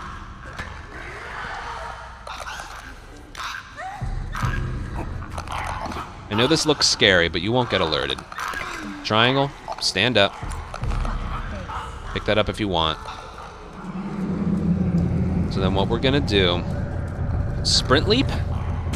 Make sure it's just a quick little hold on the sprint button, and then approach that from the right side. Now, if this works, Ellie should take cover back there. Uh-huh. Yep, that's right. Right there. If you didn't and you approached it again from this way here, she would take cover here and potentially push Tess away. Because I gotta show you something. Tess really wants to climb this ladder ahead of you. If you don't move in front of the ladder right away, Tess will climb up, and then Ellie wants to climb up right before, and then you're the last one to leave. You want to be the first to leave.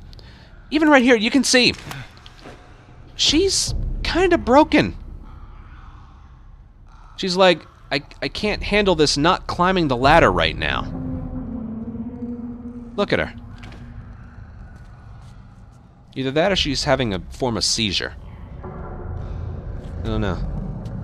It's just like, I can't handle not going up the ladder.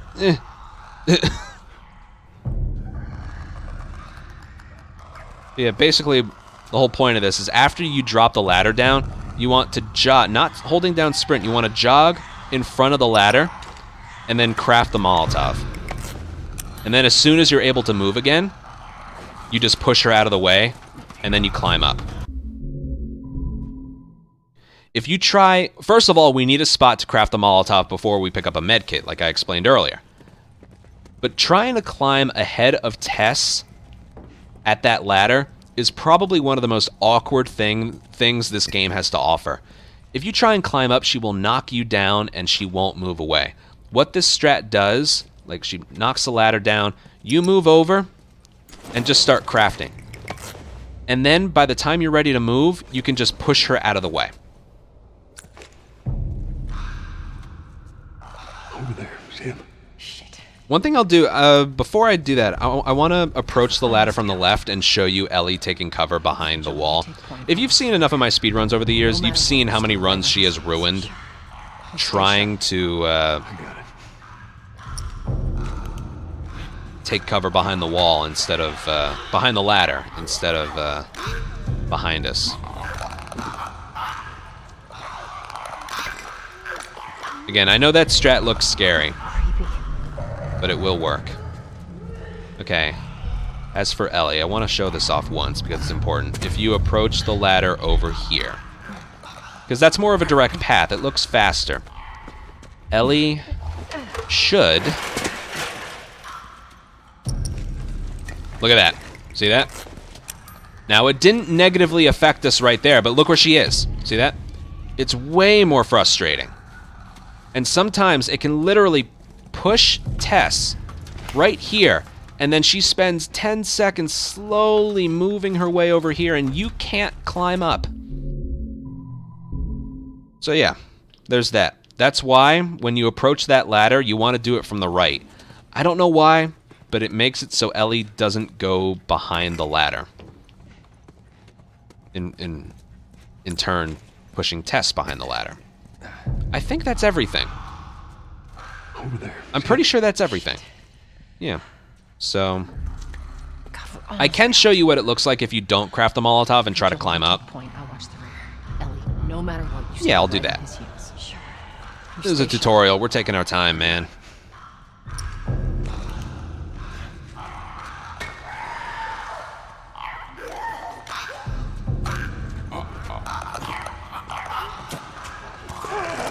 Oh.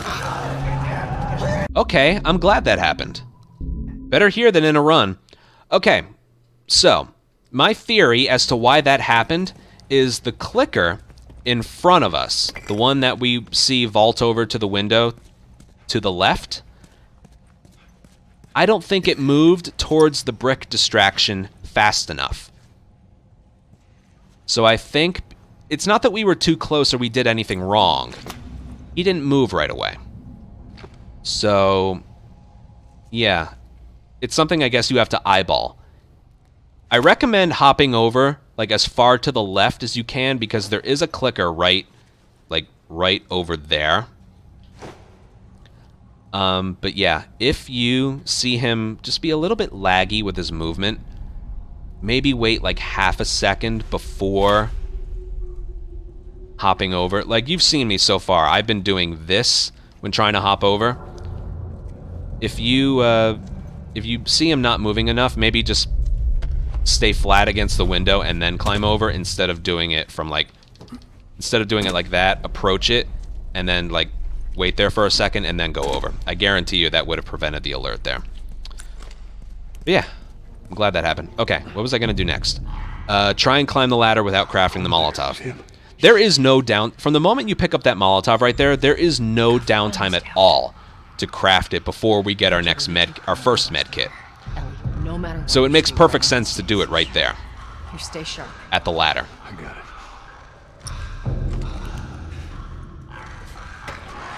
Alright, so eyeball the clicker. Alright, he's moving well. If you want to play it safe, I suppose just wait an extra second to do that. Then triangle, circle. Yeah, that's pretty scary. Getting alerted there has only happened to me like 2 or 3 times before. Okay, so sprint leap, really briefly, and approach this from the right. Oh, that was something I forgot about. Oh, hold on. Let me try and climb the ladder first and see what happens. Yeah, see, that can kind of happen there. Tess kind of gets in your way a little bit. There was something I forgot to mention, though. Ellie will sometimes randomly glitch into the camera shot. She's supposed to be, like, back here and then walk over here. And then again, if you approach from here, take cover behind there. If you approach from here, she'll take cover behind here. You don't have to deal with her. But sometimes she can just glitch into the shot. I don't know a way around this. It can sometimes really negatively affect what you do here. Main reason being, sometimes she's just in your way, and you want to get right here and craft the Molotov in front of the ladder, but sometimes, and then push Tess out of the way, but sometimes she blocks you, so Tess goes up the ladder first, and then Ellie wants to go second. That's something that can just happen. If that happens, you don't do anything different. You just stick to the plan, and then go. And then craft, and then go. But yeah. And even though that was a little bit of a distraction, you did see how when I tried to climb up the ladder right away, Tess kind of knocked me back down. That's the biggest, among all the things I've explained so far, that's the biggest reason Over there, Sam. that you craft the Molotov at the bottom of the ladder. God, we're almost out.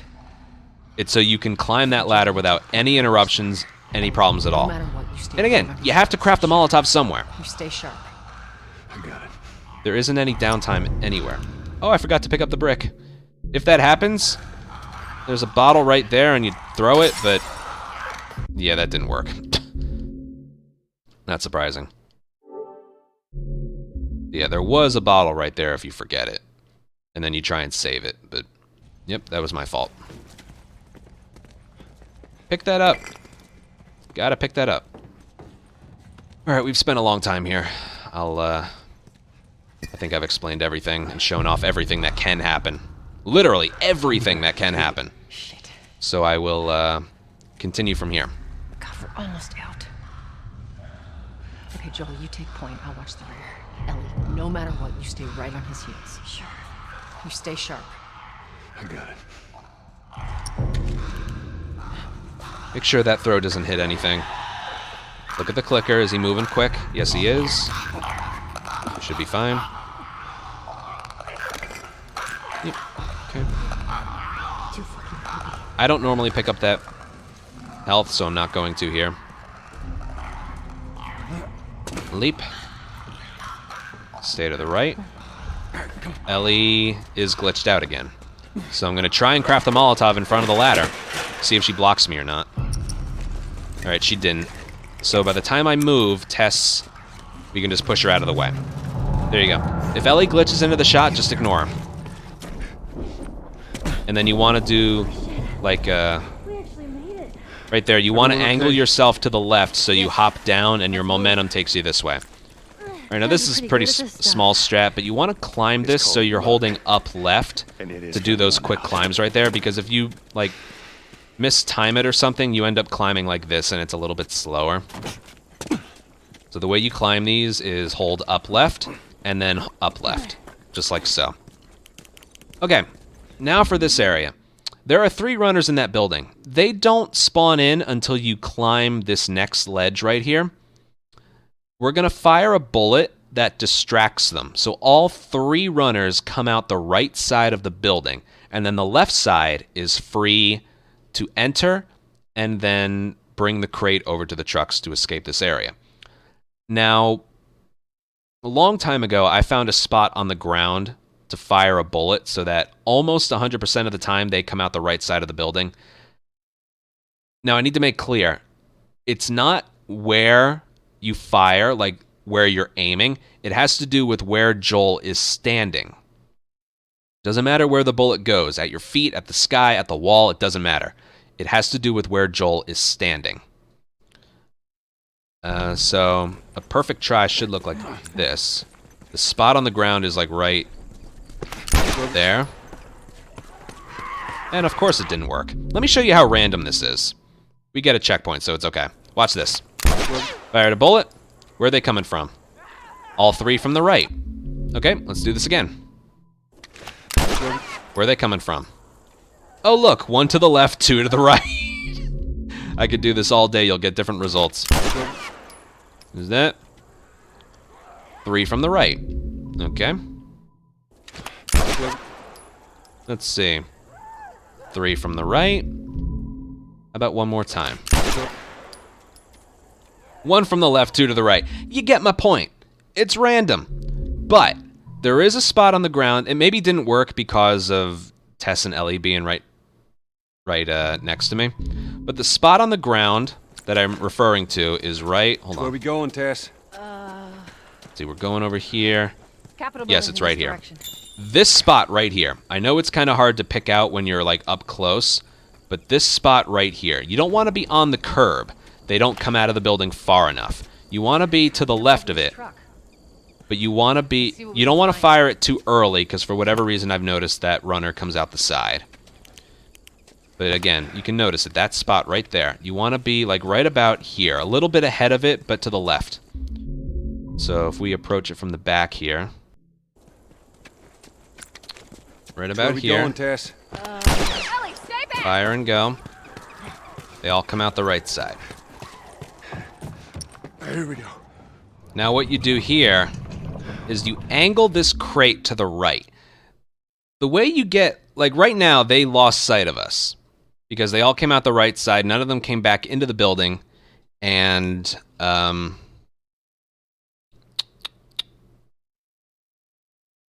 yeah, that's pretty much it. They lost sight of us. Now what you want to do is angle this crate to the right because the way this works is they're not re-alerted to your presence because of the moving crate.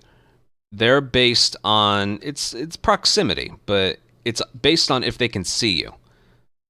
So what you want to do normally right here is if there's no one there, you just want to turn it to the left and then go.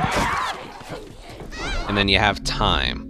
But if you don't have that time, something else you can do, because that was kind of close. Remember, that spot is Where we right going, there. Tess? Just to the left of the curb. You don't want to be too far to the left.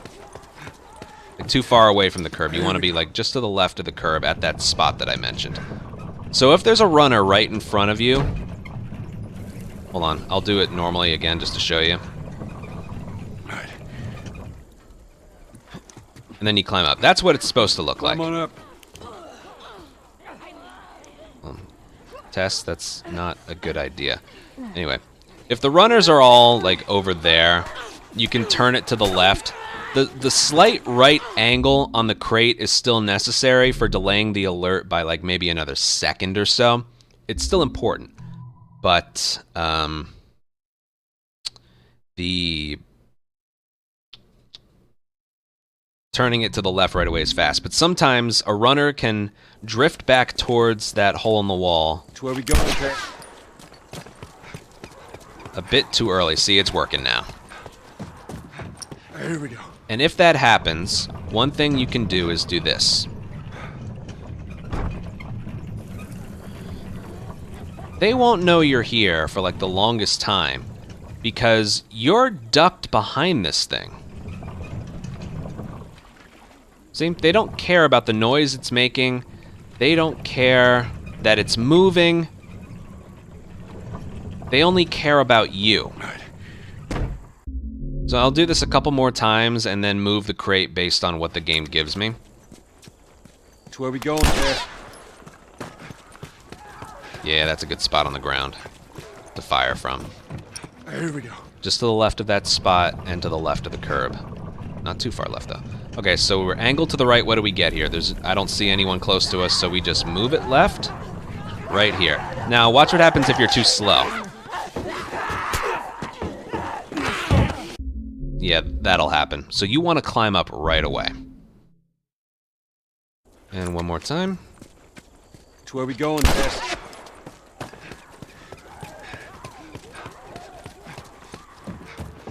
Here we go.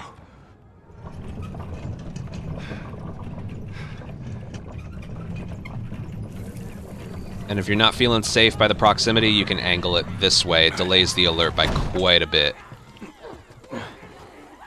And then you go.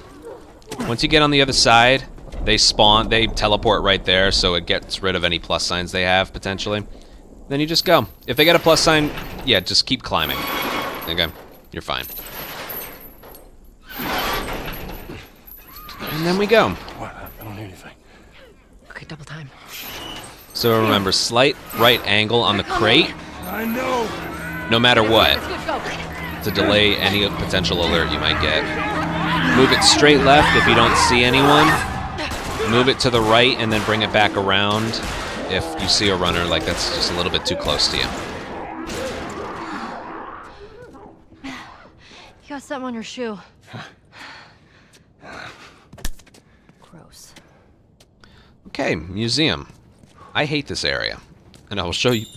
I will show you why. How do we get out of this place? Let's find out. Okay, no matter what, you have to pick up this revolver. But do you tap triangle or hold it down?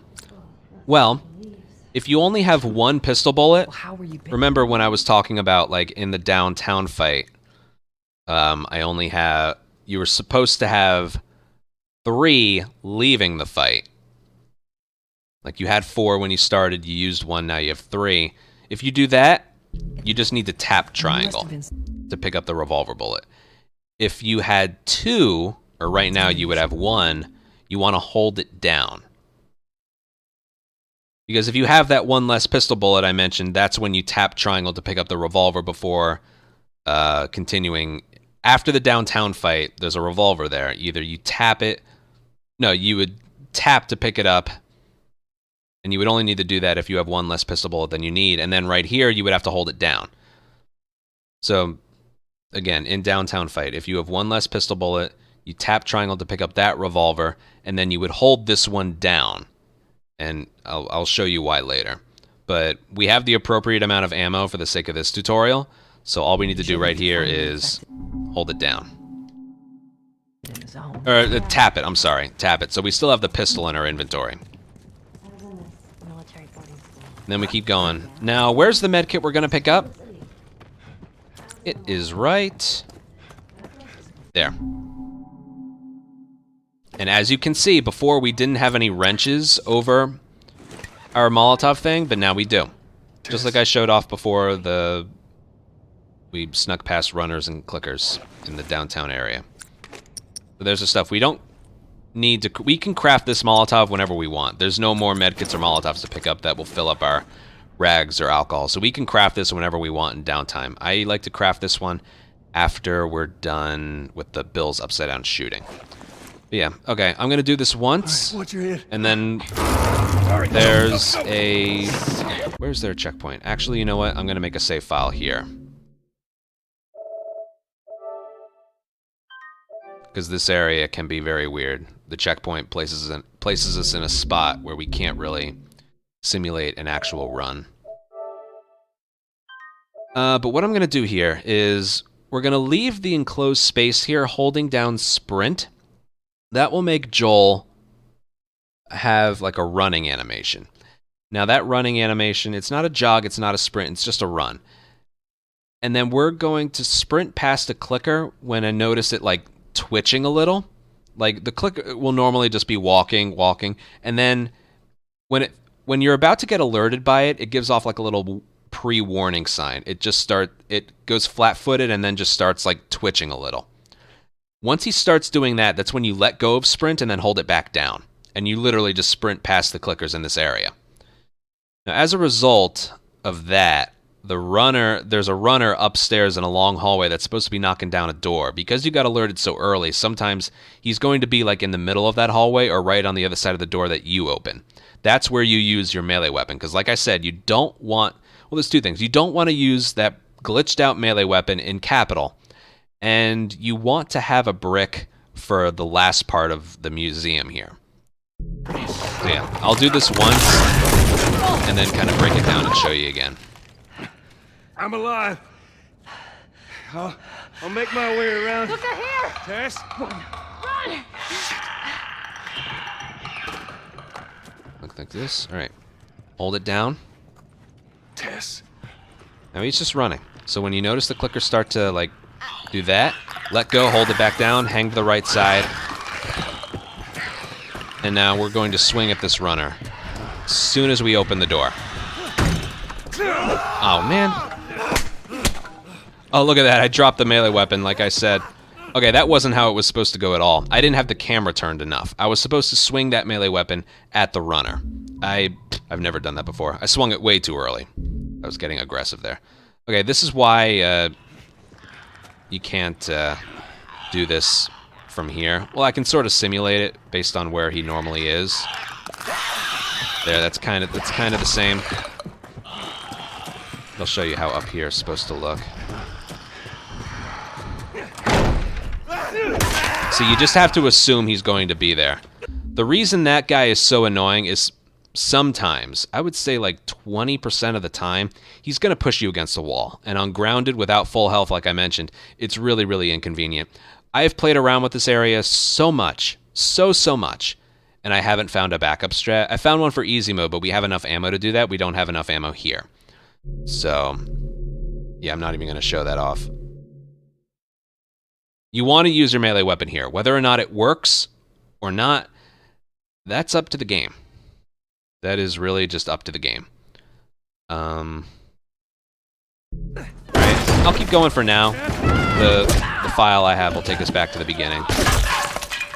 Okay, so right here, Ellie is going to get a plus sign. If you do nothing, or you hop out like the two far left windows, the plus sign will go away. You know, I'll show that off later. I just want to show you what this area is supposed to look like. And I can't stress enough, you want to do this area with a brick. Because there's always enemies in your way. So that's what it's supposed to look like. Okay, let's go back down to the bottom and do it all from the beginning.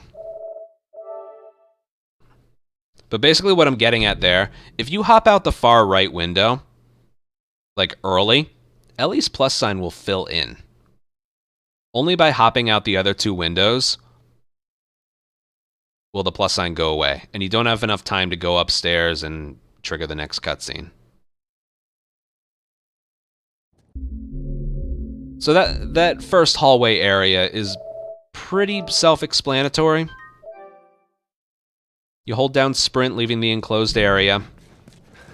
When you notice it start to twitch, you let go, hold it back down, hang to the right, you run past them.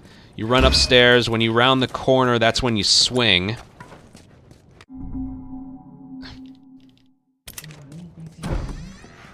That gets rid of the melee weapon. And you can hit that triangle prompt on that door with the runner still alive. Remember, right here is where we get the med kit. I like to do circle triangle just as it's like the icon is disappearing, so you don't lose time. That's kind of my point right there. We're not losing time by picking that up. You need to pick up the med kit eventually, and you have to get that little prompt right there. But by picking it up here, you're not losing any time at all. All right, watch your head. All right, go. All right, up next, I will show what happens if you hop out. I mentioned it, but I want to show you. If you hop out that one window. I'll make my way around. Look at here! Your museum shouldn't take that long to explain everything.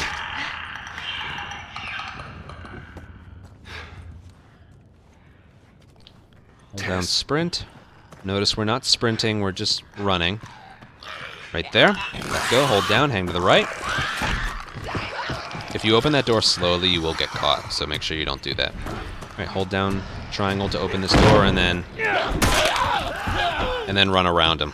Again, what can happen there is you can get pushed against that wall. You just need to pray that it doesn't happen.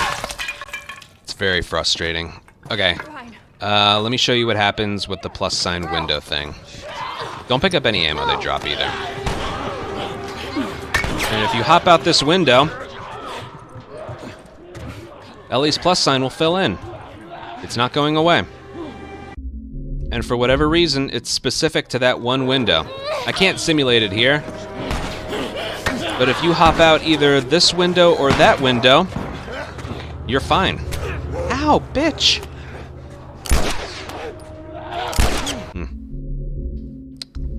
So yeah.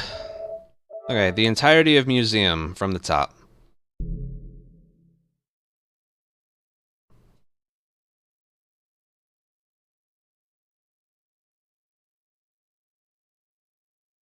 Yeah, those three runners' movements are so strange and random that, you know, I'll keep this under file 9. We can keep going with this. Because Capital, I'm going to need to load it up quite a bit.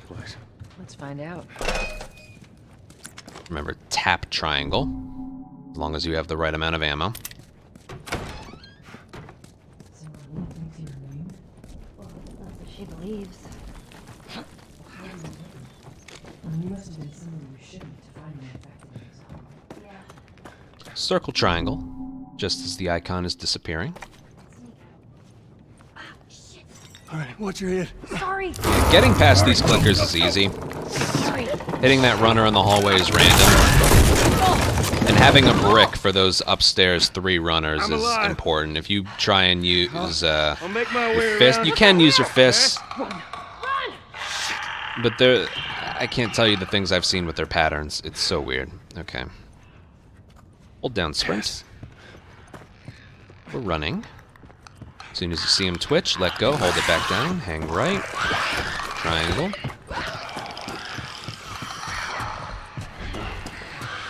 Like to hold triangle here. That's pretty good right there. Again, you want to get rid of that melee weapon before Capital. That's the perfect spot to do it. It's just a shame you got to cut it so close with him pushing you. And he's always going to be there. The girl. So don't worry about him not being there. Alright, get the brick just in case there's one in your way. Alright. I got scared there, so I used it. You don't need a brick for Capital, anywhere in Capital, so you can just get rid of it there. Okay, now, let me see where this places me. Probably at the bottom. Yeah. Okay, I just want to mention the plank.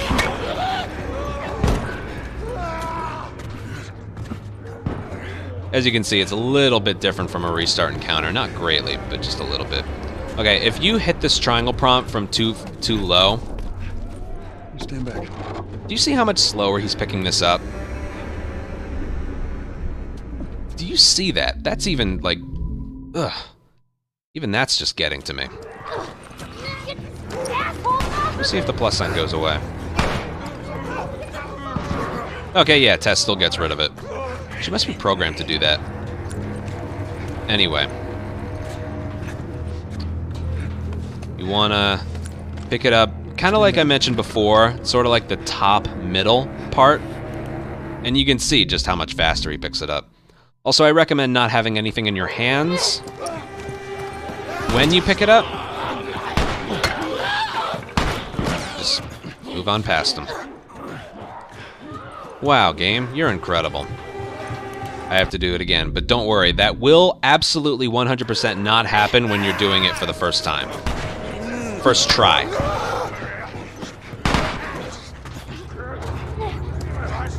Just trust me. Once that plus sign goes away, Tess can't get one, whatever. Okay, remember, triangle prompt, top middle. You should be good. See how much faster he picks it up? That's crazy. Okay, before I skip this cutscene, next up is Capital. There's a thing here. I recommend letting go of holding a direction when you hit triangle. It makes it so he places it a little faster, and I like to mash triangle as well for some reason. Okay, what's next? There's going to be a skip cutscene, then there's going to be a restart encounter, like, directly after.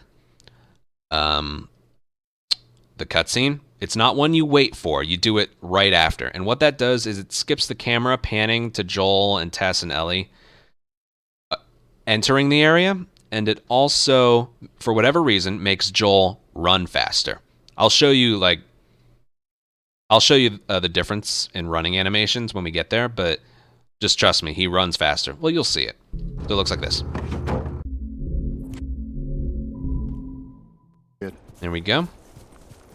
And his running speed is very, very good.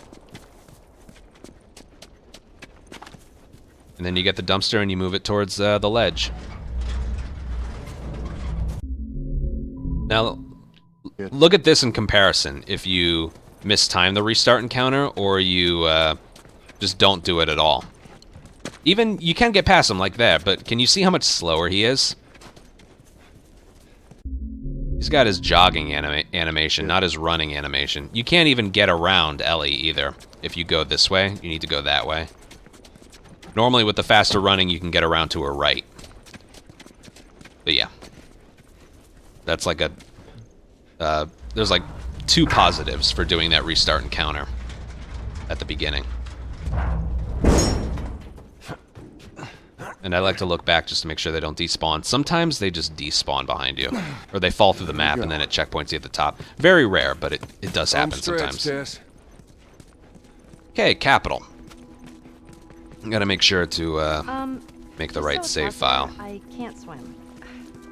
Look, it looks like it's shallow on the right side. Follow me. This is a very interesting I'm strat. glad Marlene hired you guys. It's relatively new. It wasn't I in know the you old guys have been tutorial. doing this, But I think it's good. honestly. It's like a combination of really, really fast and safe, I think. Of course, it's not going to work the first try, but we'll see. Okay, when I skip this cutscene, that's another restart encounter you do right after. And I think you'll be able to see what it skips. It skips Joel, like, being all somber, looking at the doorknob and stuff, that he's leaving Tess behind. Probably get out from there. Saves a good 5 or 6 seconds. Just keep pushing forward. Okay. She took out 2 of my men. Now that camera pointing down at her happens every time. You can't avoid it. Alrighty. I will make the save file here, so we can go back and practice this over and over, because the checkpoint you hit when you make it to, like, the middle of the area, you don't want to practice it like that. You'll never get that in a run. So, okay. Well, I'll do it perfectly from here, and then I'll go back and explain things. Get those supplements first of all. Alright, here we go.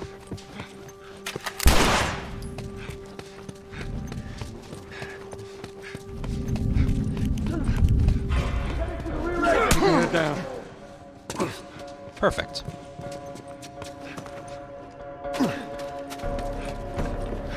Grab that. I like to grab that little bit of health just in case. To that hole. Stop sprinting. Stay down. I don't know how many more there are. Go. I see it. Stay low. Perfect. Now, did you notice how I stopped sprinting at the bottom of the stairs? Like there was a little...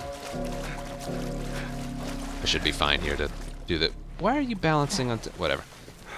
Like, I'm sprinting out of here.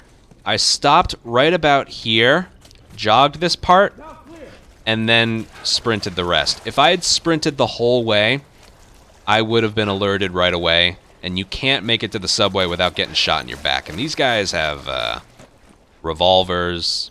I forget if one of them... No, they don't have a rifle, but they have pistol and stuff. Ooh, look. This doesn't need to be mentioned here, but I will mention it. Some enemies have armor. And remember what I said, the rifle's a one-hit kill. Only on human skin, though. If you hit their armor,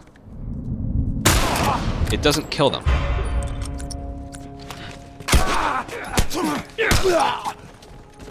But, as you can see, if you hit their legs, it's a one-hit kill. So with the rifle or revolver, any armored enemies you want to hit in their leg. Otherwise, you're going to waste 2 shots on them. Okay, that didn't really have anything to do with this area because you don't have to kill anybody, but just useful information. Okay, we're going to be loading this file quite a bit, so just be prepared. Okay, first things first is the little jump here. Well, actually, you know what? I can... let me make the save file a little bit later. Practicing in this game can be really annoying just because of the loading and saving you gotta keep doing. Copy that. Tess. Okay, just right here. All you gotta do is grab the supplements and make the appropriate jump. It's okay if you miss the jump. To my knowledge, at least it hasn't happened to me, you can't die. You can't die there, but you can make it so...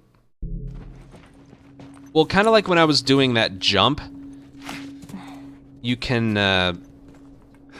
like just miss it and then climb back up.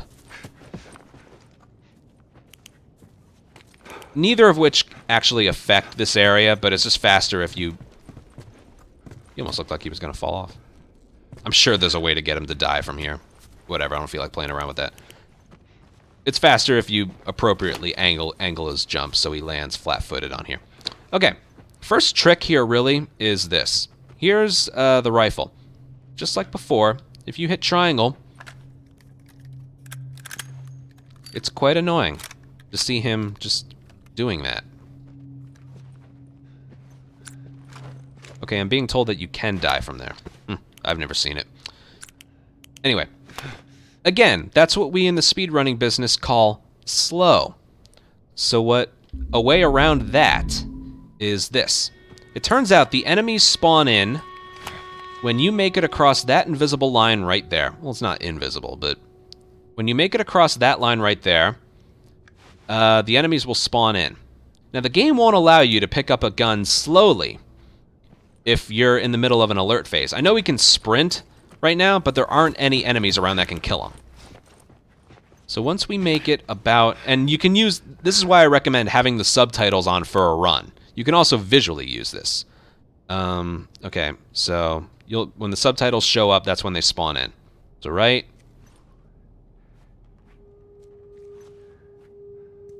Where is it? There.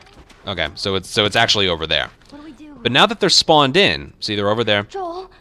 I got this. Boom. You can just pick it up. All right, Ellie, that's weird. Anyway. Now, what that does is that also hits a checkpoint. So if you ever have to restart encounter and do this over, it's going to checkpoint you here. But you hit the checkpoint before you picked up the rifle. So that means you would have to go back. So this is one of those areas. Make sure you don't die here. It's very, very important. That's why we need to do the file loading to accurately practice this.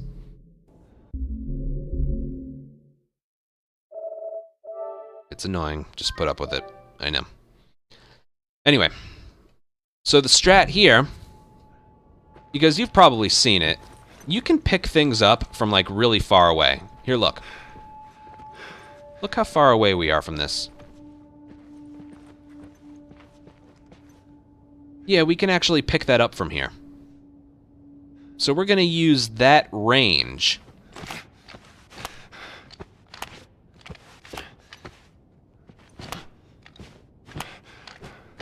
Come on. We're going to use that kind of range to our advantage. So what you do is you sprint. Remember, the invisible line, it's not here, sorry, it's somewhere over there.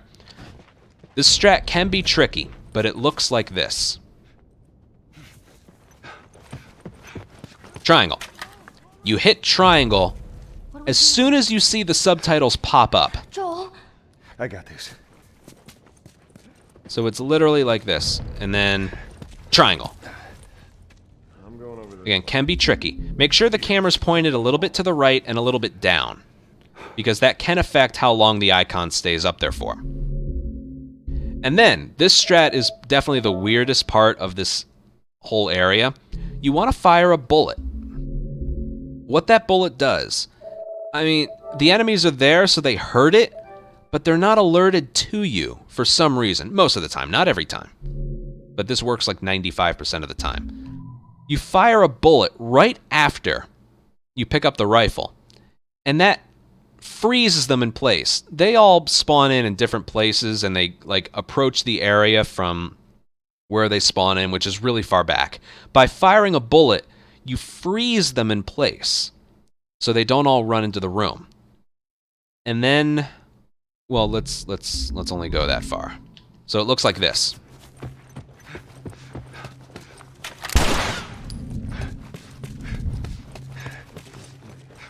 Hey, look at that.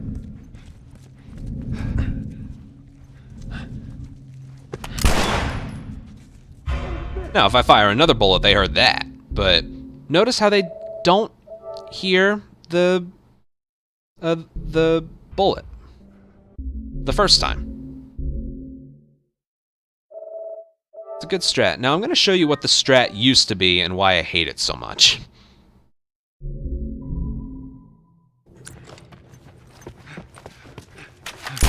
Like after this is the good strat. Okay, that didn't work. I have no idea why. Just shows you it's not a perfect strat. Maybe I didn't restart encounter. I don't know. No strat in this game is perfect, but yeah, trust me, this one's good. I know the file loading and everything. Okay, so here we go.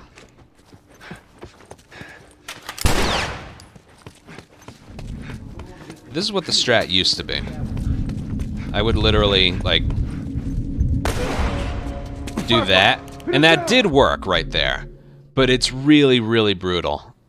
I have somewhere in my clips of the month from a long time ago.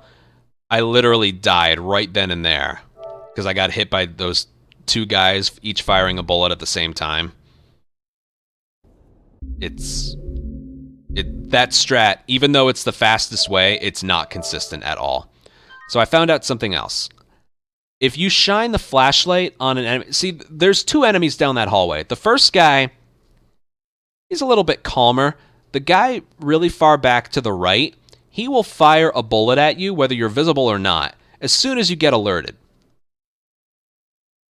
That's why sometimes that strat I just did doesn't work, because he just hits you right away. And then you're fucked. So I came up with another strat, and that strat is shining the flashlight down the hallway and getting alerted, going to the left, and then that guy in the back becomes harmless. His duty right there is to just make it through that doorway. He won't harm you. He's kind of like that last enemy in the wharf. His priority was to just run to the exit, and while he's doing that, he won't ever harm you. So, yeah. Let me show you what it looks like. And if that enemy's further back, you shine the flashlight earlier. If he's pretty far through the hallway, you shine it earlier. That's something you have to eyeball. But again, as long as we don't get alerted right away, it looks like this. I should be fine. Yeah, I'm okay. This game's weird. Shine the flashlight. Keep your head down. That was so weird. Did you... I'm sorry, really quick. Did you see... Once you make it down here, you're safe. Did you see the guy on the second floor shoot at me twice? Oh, hi. No. Did you see the guy shoot at me twice and he wasn't even alerted yet? That's how weird this can be. Maybe it's because of the file loading. I guarantee you this strat is more consistent when you're doing it from the very beginning, not from here. But yeah, anyway, you shine the flashlight, you run to the left, and they're a little more calm. I know I'm not doing a very good job of explaining this. Here we go. Alright, now watch this. Run left. You don't even have to punch him. Keep your head down. You can just go. But I actually do recommend punching him, because sometimes he doesn't take that one step back. Sometimes he punches you, or doesn't really shoot you. Sometimes he just punches you. Yeah, I'd be more worried about a punch rather than a bullet. But yeah, believe it or not, that strat is more consistent and safe than the one where you run to the right and just hop down. And again, it looks like this. We can just keep doing this as many times as we want.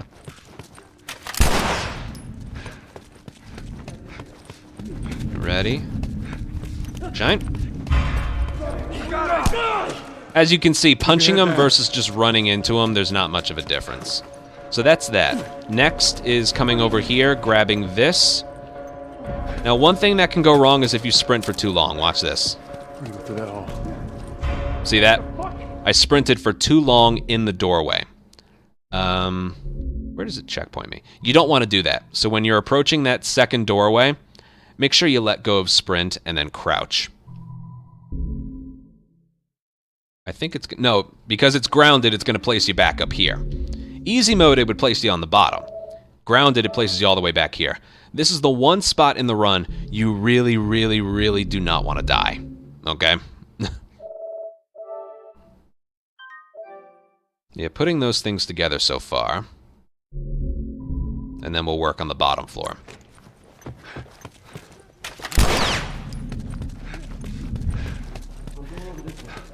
He's pretty far back, so I'm going to shine the flashlight earlier. Okay, look. He will shoot at you if he's too far backwards. Too far back in the hallway. That's why I shined the flashlight earlier. You want to time the flashlight so when you're alerted, he will run towards you.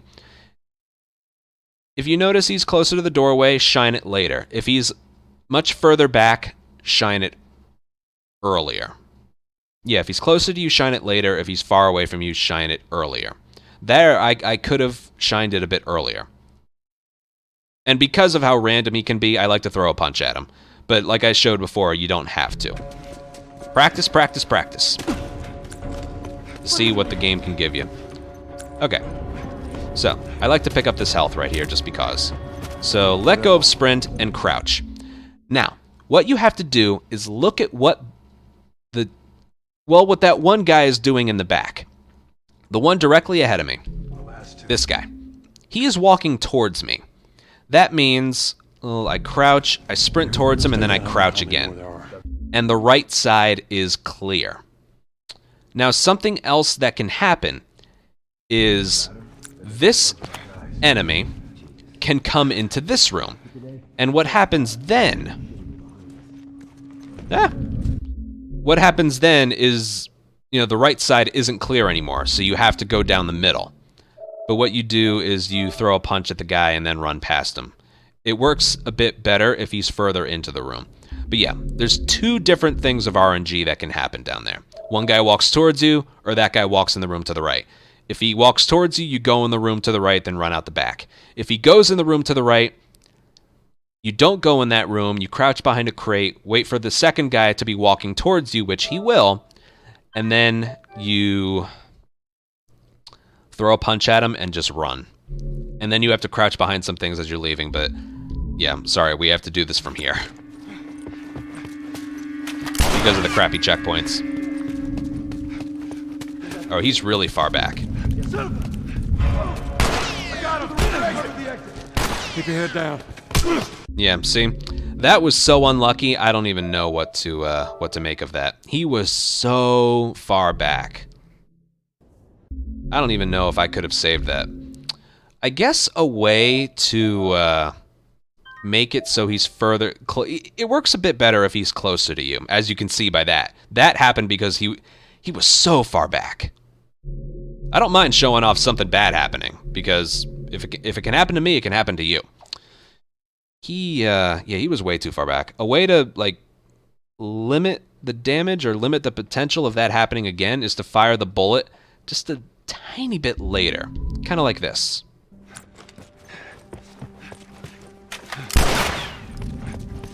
Not too late, because then you will get alerted. So that looks okay. Shine the flashlight. What the hell? Keep your head down. See, but... Alright, that wasn't good either, but did you notice that other guy continue to just run past me? I told you. He's just trying to get into his position. He's harmless. You just gotta focus on that one guy. Something's weird. Alright, so right here, I want to focus on this part. Let's see what this guy does. Okay, he is walking towards me, so I'm going to go into the room to the right. That guy's going to spot us, and if that happens, I might die here. You have to take cover behind there, and then take cover behind here, and then go. He might be dead. Nope, he's alive. That's how you do that. Crouch behind, like, the fence gate thing, and then crouch behind the concrete, and then go. That's just what can happen. If you get alerted anywhere outside, it's grounded. Like I said, I mentioned this in the cargo. You want to break their momentum of nailing shots on you and avoiding that stun lock. Stun lock on grounded will kill you in like 2 seconds. By crouching behind two things, it eliminates their momentum of hitting you. So yeah, we'll just keep doing capitals over and over. We're almost done with this episode anyway.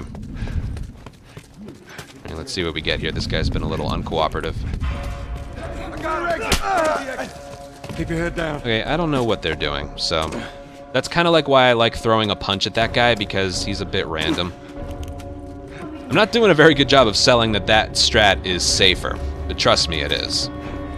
Alright, what do we got? Alright, he's going in the room to the right. So watch what you do here. Give this guy a little bit of time to come in. Throw a punch, run past. You're always going to get alerted. But then what you do is you crouch behind those things that I told you. Stay low. And then go. And you can survive a bullet in the back.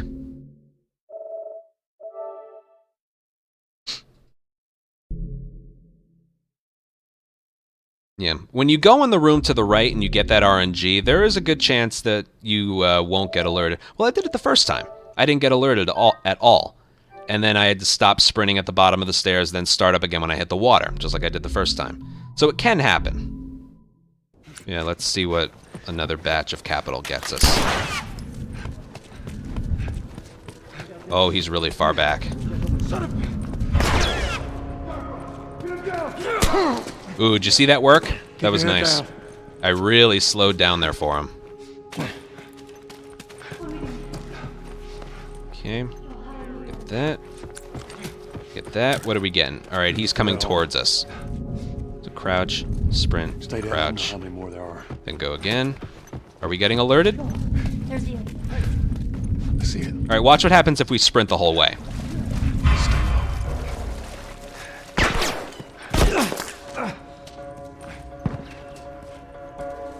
I know we made it, but trust me, with grounded, you don't want to take any chances. You gotta trust me on that, okay? I almost encourage people to do that by the fact it worked, but trust me, you really don't. I have died so many times. Sometimes you can get shot, like, right away. So that stopping and starting I recommended will help. Alright, now I'll treat these like actual attempts. Okay, that's something that can happen. That alert is not actually an alert.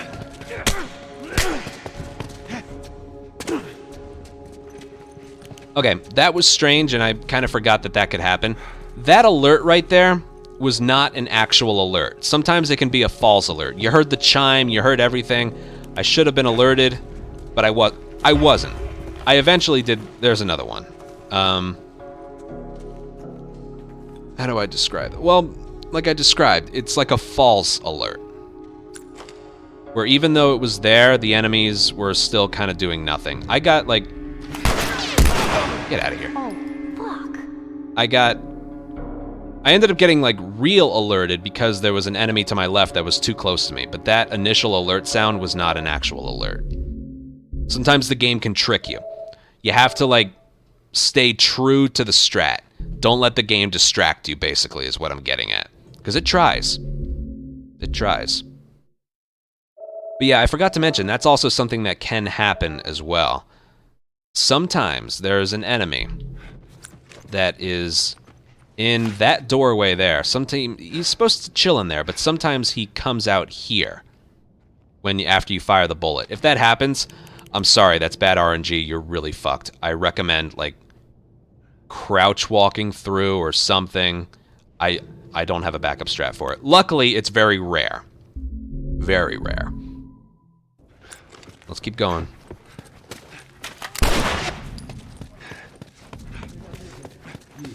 Okay, we're good. Right there, I didn't even have to punch him.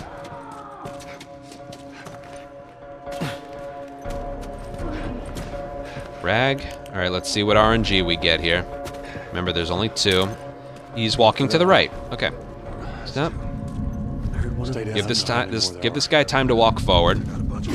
It's tempting to jump on him really early, but you don't want to do that. Okay, crouch. Stay low. Crouch. And that strat works so well. Did you notice? Wow, that's a lot of guys. Did you notice how the guy shot at me just as I was crouching behind that thing right there?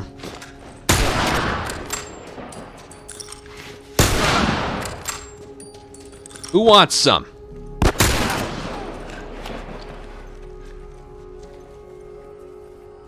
Who wants some, huh? They all have... Oh, man. Oh, fuck! Alright, whatever, I'm just fucking around. Showing off the rifle as a one-hit kill. Again, only possible on grounded. Alright, I want an example of going out the back without getting alerted. So I can show you, like, the stopping and starting of the sprints, so you can guarantee getting through safely.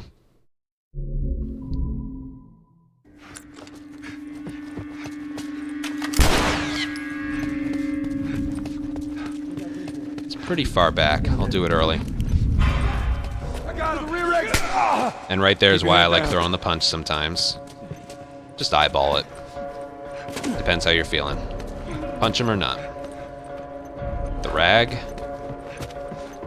The health. Here he's going into the right again, so I have to get alerted. Stay down. I don't know how many more there are. I also recommend a flat-footed punch. Ooh. Stay low. Yeah, we're good. And then you're good. Ellie, you alright? Yeah, she's fine. Okay, that's a lot of examples of that guy going into the right. I want him to come towards me. So we'll keep going just a little bit. This is, like, one of the last things in this specific part of the tutorial. This video, I mean, so. Yeah. Okay. Another capital. You can see all the weird things that can happen.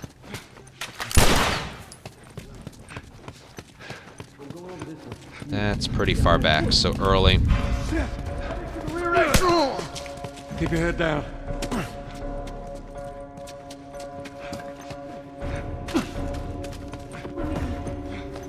Rag. Health. And he's still walking to the right. Okay, I don't know how many times he's gonna do that. Well, that's what happens if you just try and avoid them. Am I gonna get shot or what? Stay low. Well, it turns out that works. Still, you know what I recommend? Not doing that. Trust me when I say on grounded, their aim is better than easy mode. I really recommend, like, temporarily disposing of that one guy. Keeping him busy. It's one less person that's gonna follow you and try and shoot you. God forbid if I got shot once inside that building, I would have been fucked. That was kind of cool that it worked, though.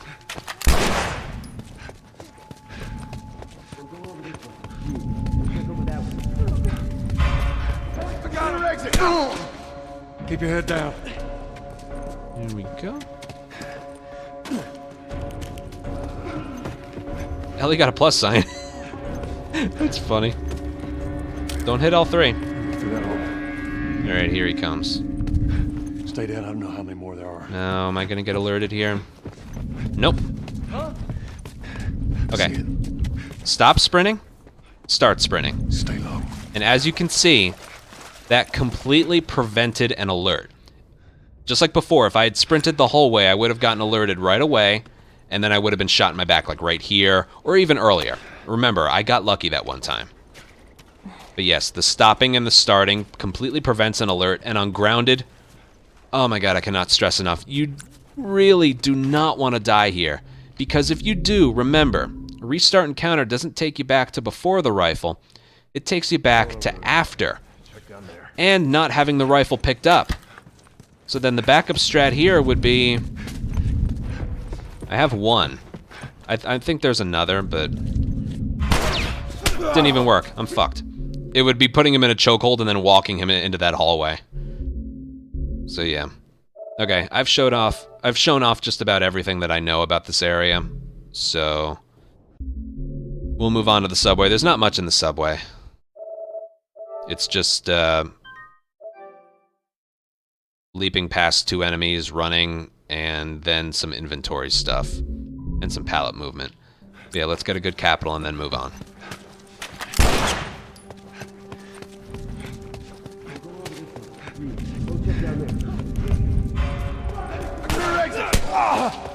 Keep your head down. That looked good. It's one of those things, you don't have to punch him, but I find it more safe. Okay, he's walking towards me. Stay down. I don't know how many more. I don't know if you've noticed, but this second guy can do different things. That time he's walking away from me. I see it. Stop. Start. Stay low. And you're good. But sometimes that second guy can be walking that way, or sometimes he can be walking where that guy's going, through the middle. That's random. Not only is like what the first guy does random, but what the second guy does is random too. There's like 4 different scenarios that can happen. Well, there's more than that, but whatever. If he's walking this way, that's more safe. If he's walking that way, you gotta look if he's like looking at you. If not, you'll have to go in the room to the right and then like take cover behind the things outside. I mention all the time in my runs if like, oh, that was the worst thing that could have happened or something. Yeah, there's let me make a file here just because I think I want to show off running past these 2 guys.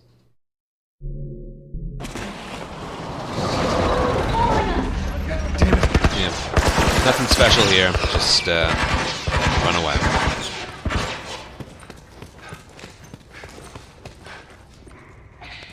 There we go. The game actually turns your flashlight off for you right there. Okay. A restart encounter here will like make it so you always get alerted when you leap over. That's why I'm making a save file. The strat is literally this. Whether or not it works for you is up to the game. How the hell are you breathing in this stuff? I wasn't lying to you. And it's this. Just sprint leap to the right and go. No, the place is empty. Check out this.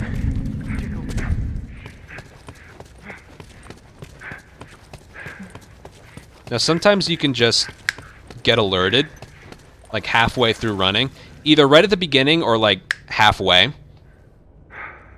And if that happens, you need to listen for how they hop out of the train. If you get alerted early, you need to listen to how they hop out of the train.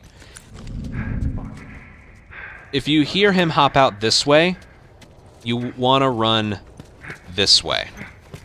Because otherwise you will get shot in your back and die if you just run towards this way.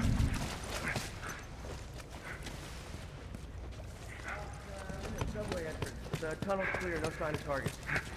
Roger that. I'm sorry, I didn't have to do that. That was just funny.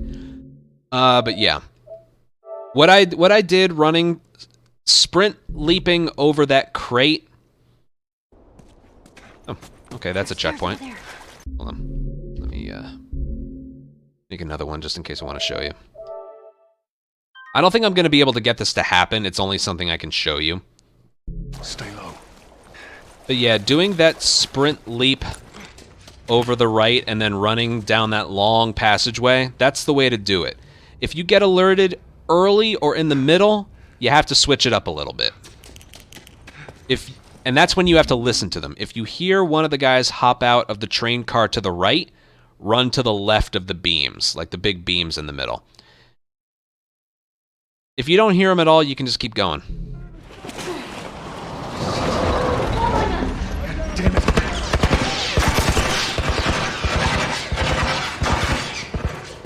And it doesn't matter if you have your flashlight on here or not, because the game will just turn it off for you when you get here.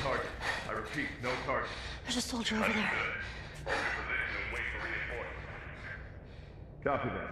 How the hell are you breathing in this stuff? I wasn't lying to you.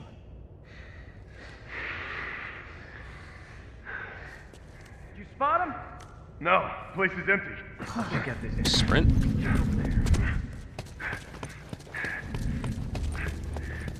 Now let's say I got alerted and I heard him hop out the left side, I would just go over here. And you should be safe. Other than that, you just go over here. And then go. Maybe I can give it one more try here. I'll search out here. Check over there. Well, I'll get alerted here and we'll see.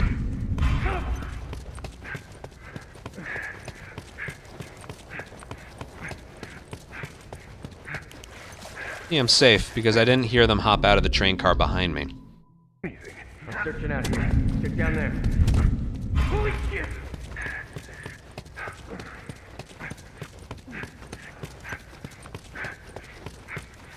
Yeah, I didn't hear them there either. It's probably from a restart encounter. I don't ever do this from a restart encounter. There's no reason to.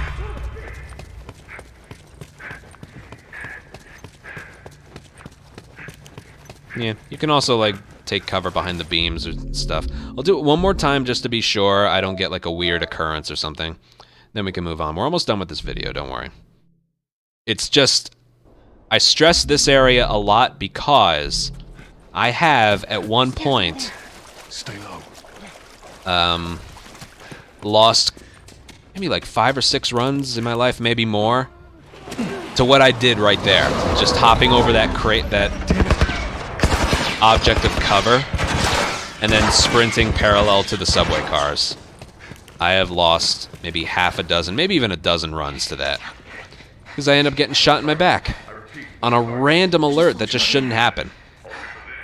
So just when you think you're clear of Capital, oh, it's finished, I'm done, we're gonna get to Billstown, the game can just rip out your enthusiasm right here with a random bullshit alert. Did you spot him? No, place is empty. I'll search the area.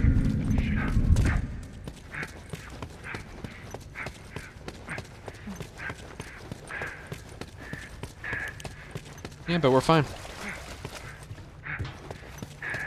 Again, if you get alerted, listen to hear where they try and follow you from, and then run on the other side of the room if you have to. We'll figure something out. Okay, now the way I like to swim is holding circle until he hits the bottom, and then holding down X, because sometimes if you're just swimming normally, he can just stop for no reason. So what I like to do is hold circle, hold X, hold circle, hold X, hold circle, and then X, rinse and repeat.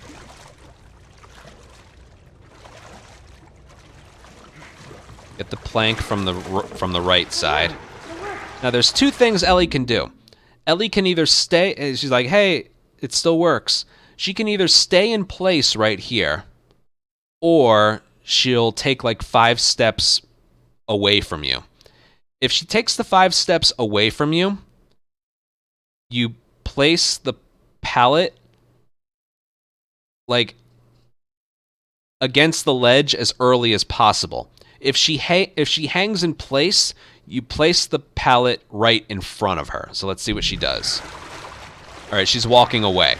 So what you do here is place it against the ledge as early as she can. Really? As early as you can. Okay. And then she runs over and hops on it. Let's see if I can get the alternative here.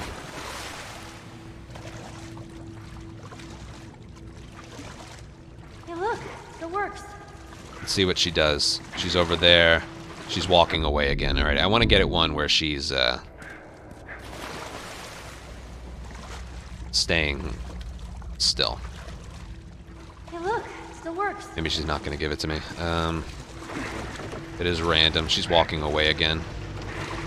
That's so annoying, and there's no reason or need for it. But if you were to place it where she would be standing still, it would be right about there.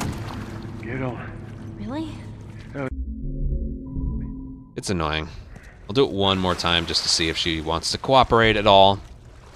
I don't think she will. Maybe if I look at her. Still works.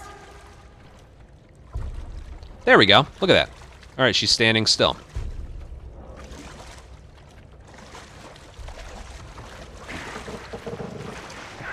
See? Totally random. And stupid. She's walking away. She sucks. Anyway, what you would normally do is instead of placing it really early, you'd place it right about there. She hops on faster is what I'm getting at. For fuck's sake, Ellie. And then no matter what, you want to move this over here. Be careful. And then... See, the ladder's right there. You don't want to place it... Actually, you know what? I'm going to make a save file here because there's a couple things to go over after this. Yeah. You don't want to place it right against the ladder. You want to place it, like, further up. Because if I just place it here, it's going to slide her there on its own. So you want to place her there to begin with. Okay. Now, first things first, there's some supplements you need to get right here. Now, before I do, there's a checkpoint that you hit here. As soon as the subtitle, when the subtitles from Joel pop up that say, "I got it," you hit a checkpoint. You don't need to be near Ellie to climb up the ladder she drops. A checkpoint is hit that places you at the top of that ladder when Joel says, "I got it." So what you want to do is you want to get these supplements right here before then. I got it. There's the dialogue, and you're at the top of the ladder with the supplements having already been picked up. Just gotta trust me, they were picked up. Okay. What's next? And you have plenty of time to get those supplements. You just... Now, if you do the restart encounter as soon as you see the subtitles pop up, that's not when the checkpoint is hit. One time I did that, it's like, subtitles. And then did the restart encounter. It didn't work. It's more when Joel says, "I got it." Not like as soon as, he's like, not on I. It's more like on, "I got it." It's a small detail, but I don't want you to lose a run over like a quarter of a second you're trying to save. Because if you miss the checkpoint, that will place you right here. And you'll lose... Well, that would cost you like a minute. So, yeah, the run would die to that. You don't want that to happen. So maybe time it for like a quarter or half a second after you see the dialogue. Hey, look, it still works. And I guess Ellie is just going to walk away every time. Yeah. Just place it in front of her if she stands still. Trust me on that. Okay, before I do this, we're getting to the point of all that ammo I was talking about. So, you want one pistol, and you should also have one revolver bullet. Ellie, what is wrong with you? What the fuck is wrong with her? Anyway, you want one pistol and one revolver right here. Now, if you have one and one, you want to swap out to your revolver and then go get the supplements. Because, this will be for the next video, but we're going to use a revolver bullet to distract a clicker, or alert a clicker, giving us sprint speed. And then we get revolver ammo later. If you use the pistol, you know, we're just wasting a pistol bullet. Also, again, we get a set amount of ammo drops if we have a certain amount. We get rifle ammo in a shiv door, and we use a revolver bullet for a distraction, so we have 5 rifle and 1 pistol, and for whatever reason, it's a combination between different guns. I think that... What is she doing? It's a combination between different guns that kind of gives us a set ammo drop. If it seems like I'm having a hard time explaining it, it's because I am. Because I don't know what causes that either 3 pistol bullets or 2 rifle bullets to drop. I don't really know. Maybe if I wait here long enough, she'll move back. Hold on. Okay. Here, watch. I'm going to place this in front of her. And... She didn't hop on that fast, but it's faster than putting it really early. Alright, move it slightly up. So if you have the 1 and 1 pistol and revolver, use this time to swap to the revolver. and then get the supplements. You'll have time, don't worry. You can get it from here if you just mash triangle. Got it. And then I got it. right on got, and then go. Let's get out of here. And you don't have to worry about the Molotov until later. Now just trust me, having 3, 1, and 1 with the revolver heading into Billstown will give you the setup for getting consistent ammo drops in Billstown. It's either 2 rifle or 3 pistol. I guess some of that strat is still like in the workshop. I don't exactly know what causes it, but I've done it enough in runs. You don't always get something too, that's the other thing. Sometimes you don't get anything, and that's like really annoying. But like 85% of the time we get something. So, yeah. Just make sure, you can screenshot this if you want. You want to have all this in your inventory, and just know you'll have 1 of another gun as well. Yeah. This was a long video. I spent way too long on some areas. I hope you guys are learning stuff. This is how specific the run needs to be to get like below a 250 now. It's not easy. But yeah, that was Outside Through Capital. And next video will be the entirety of Billstown. So, yeah, look forward to that. And I'll see you guys in the next video. Bye.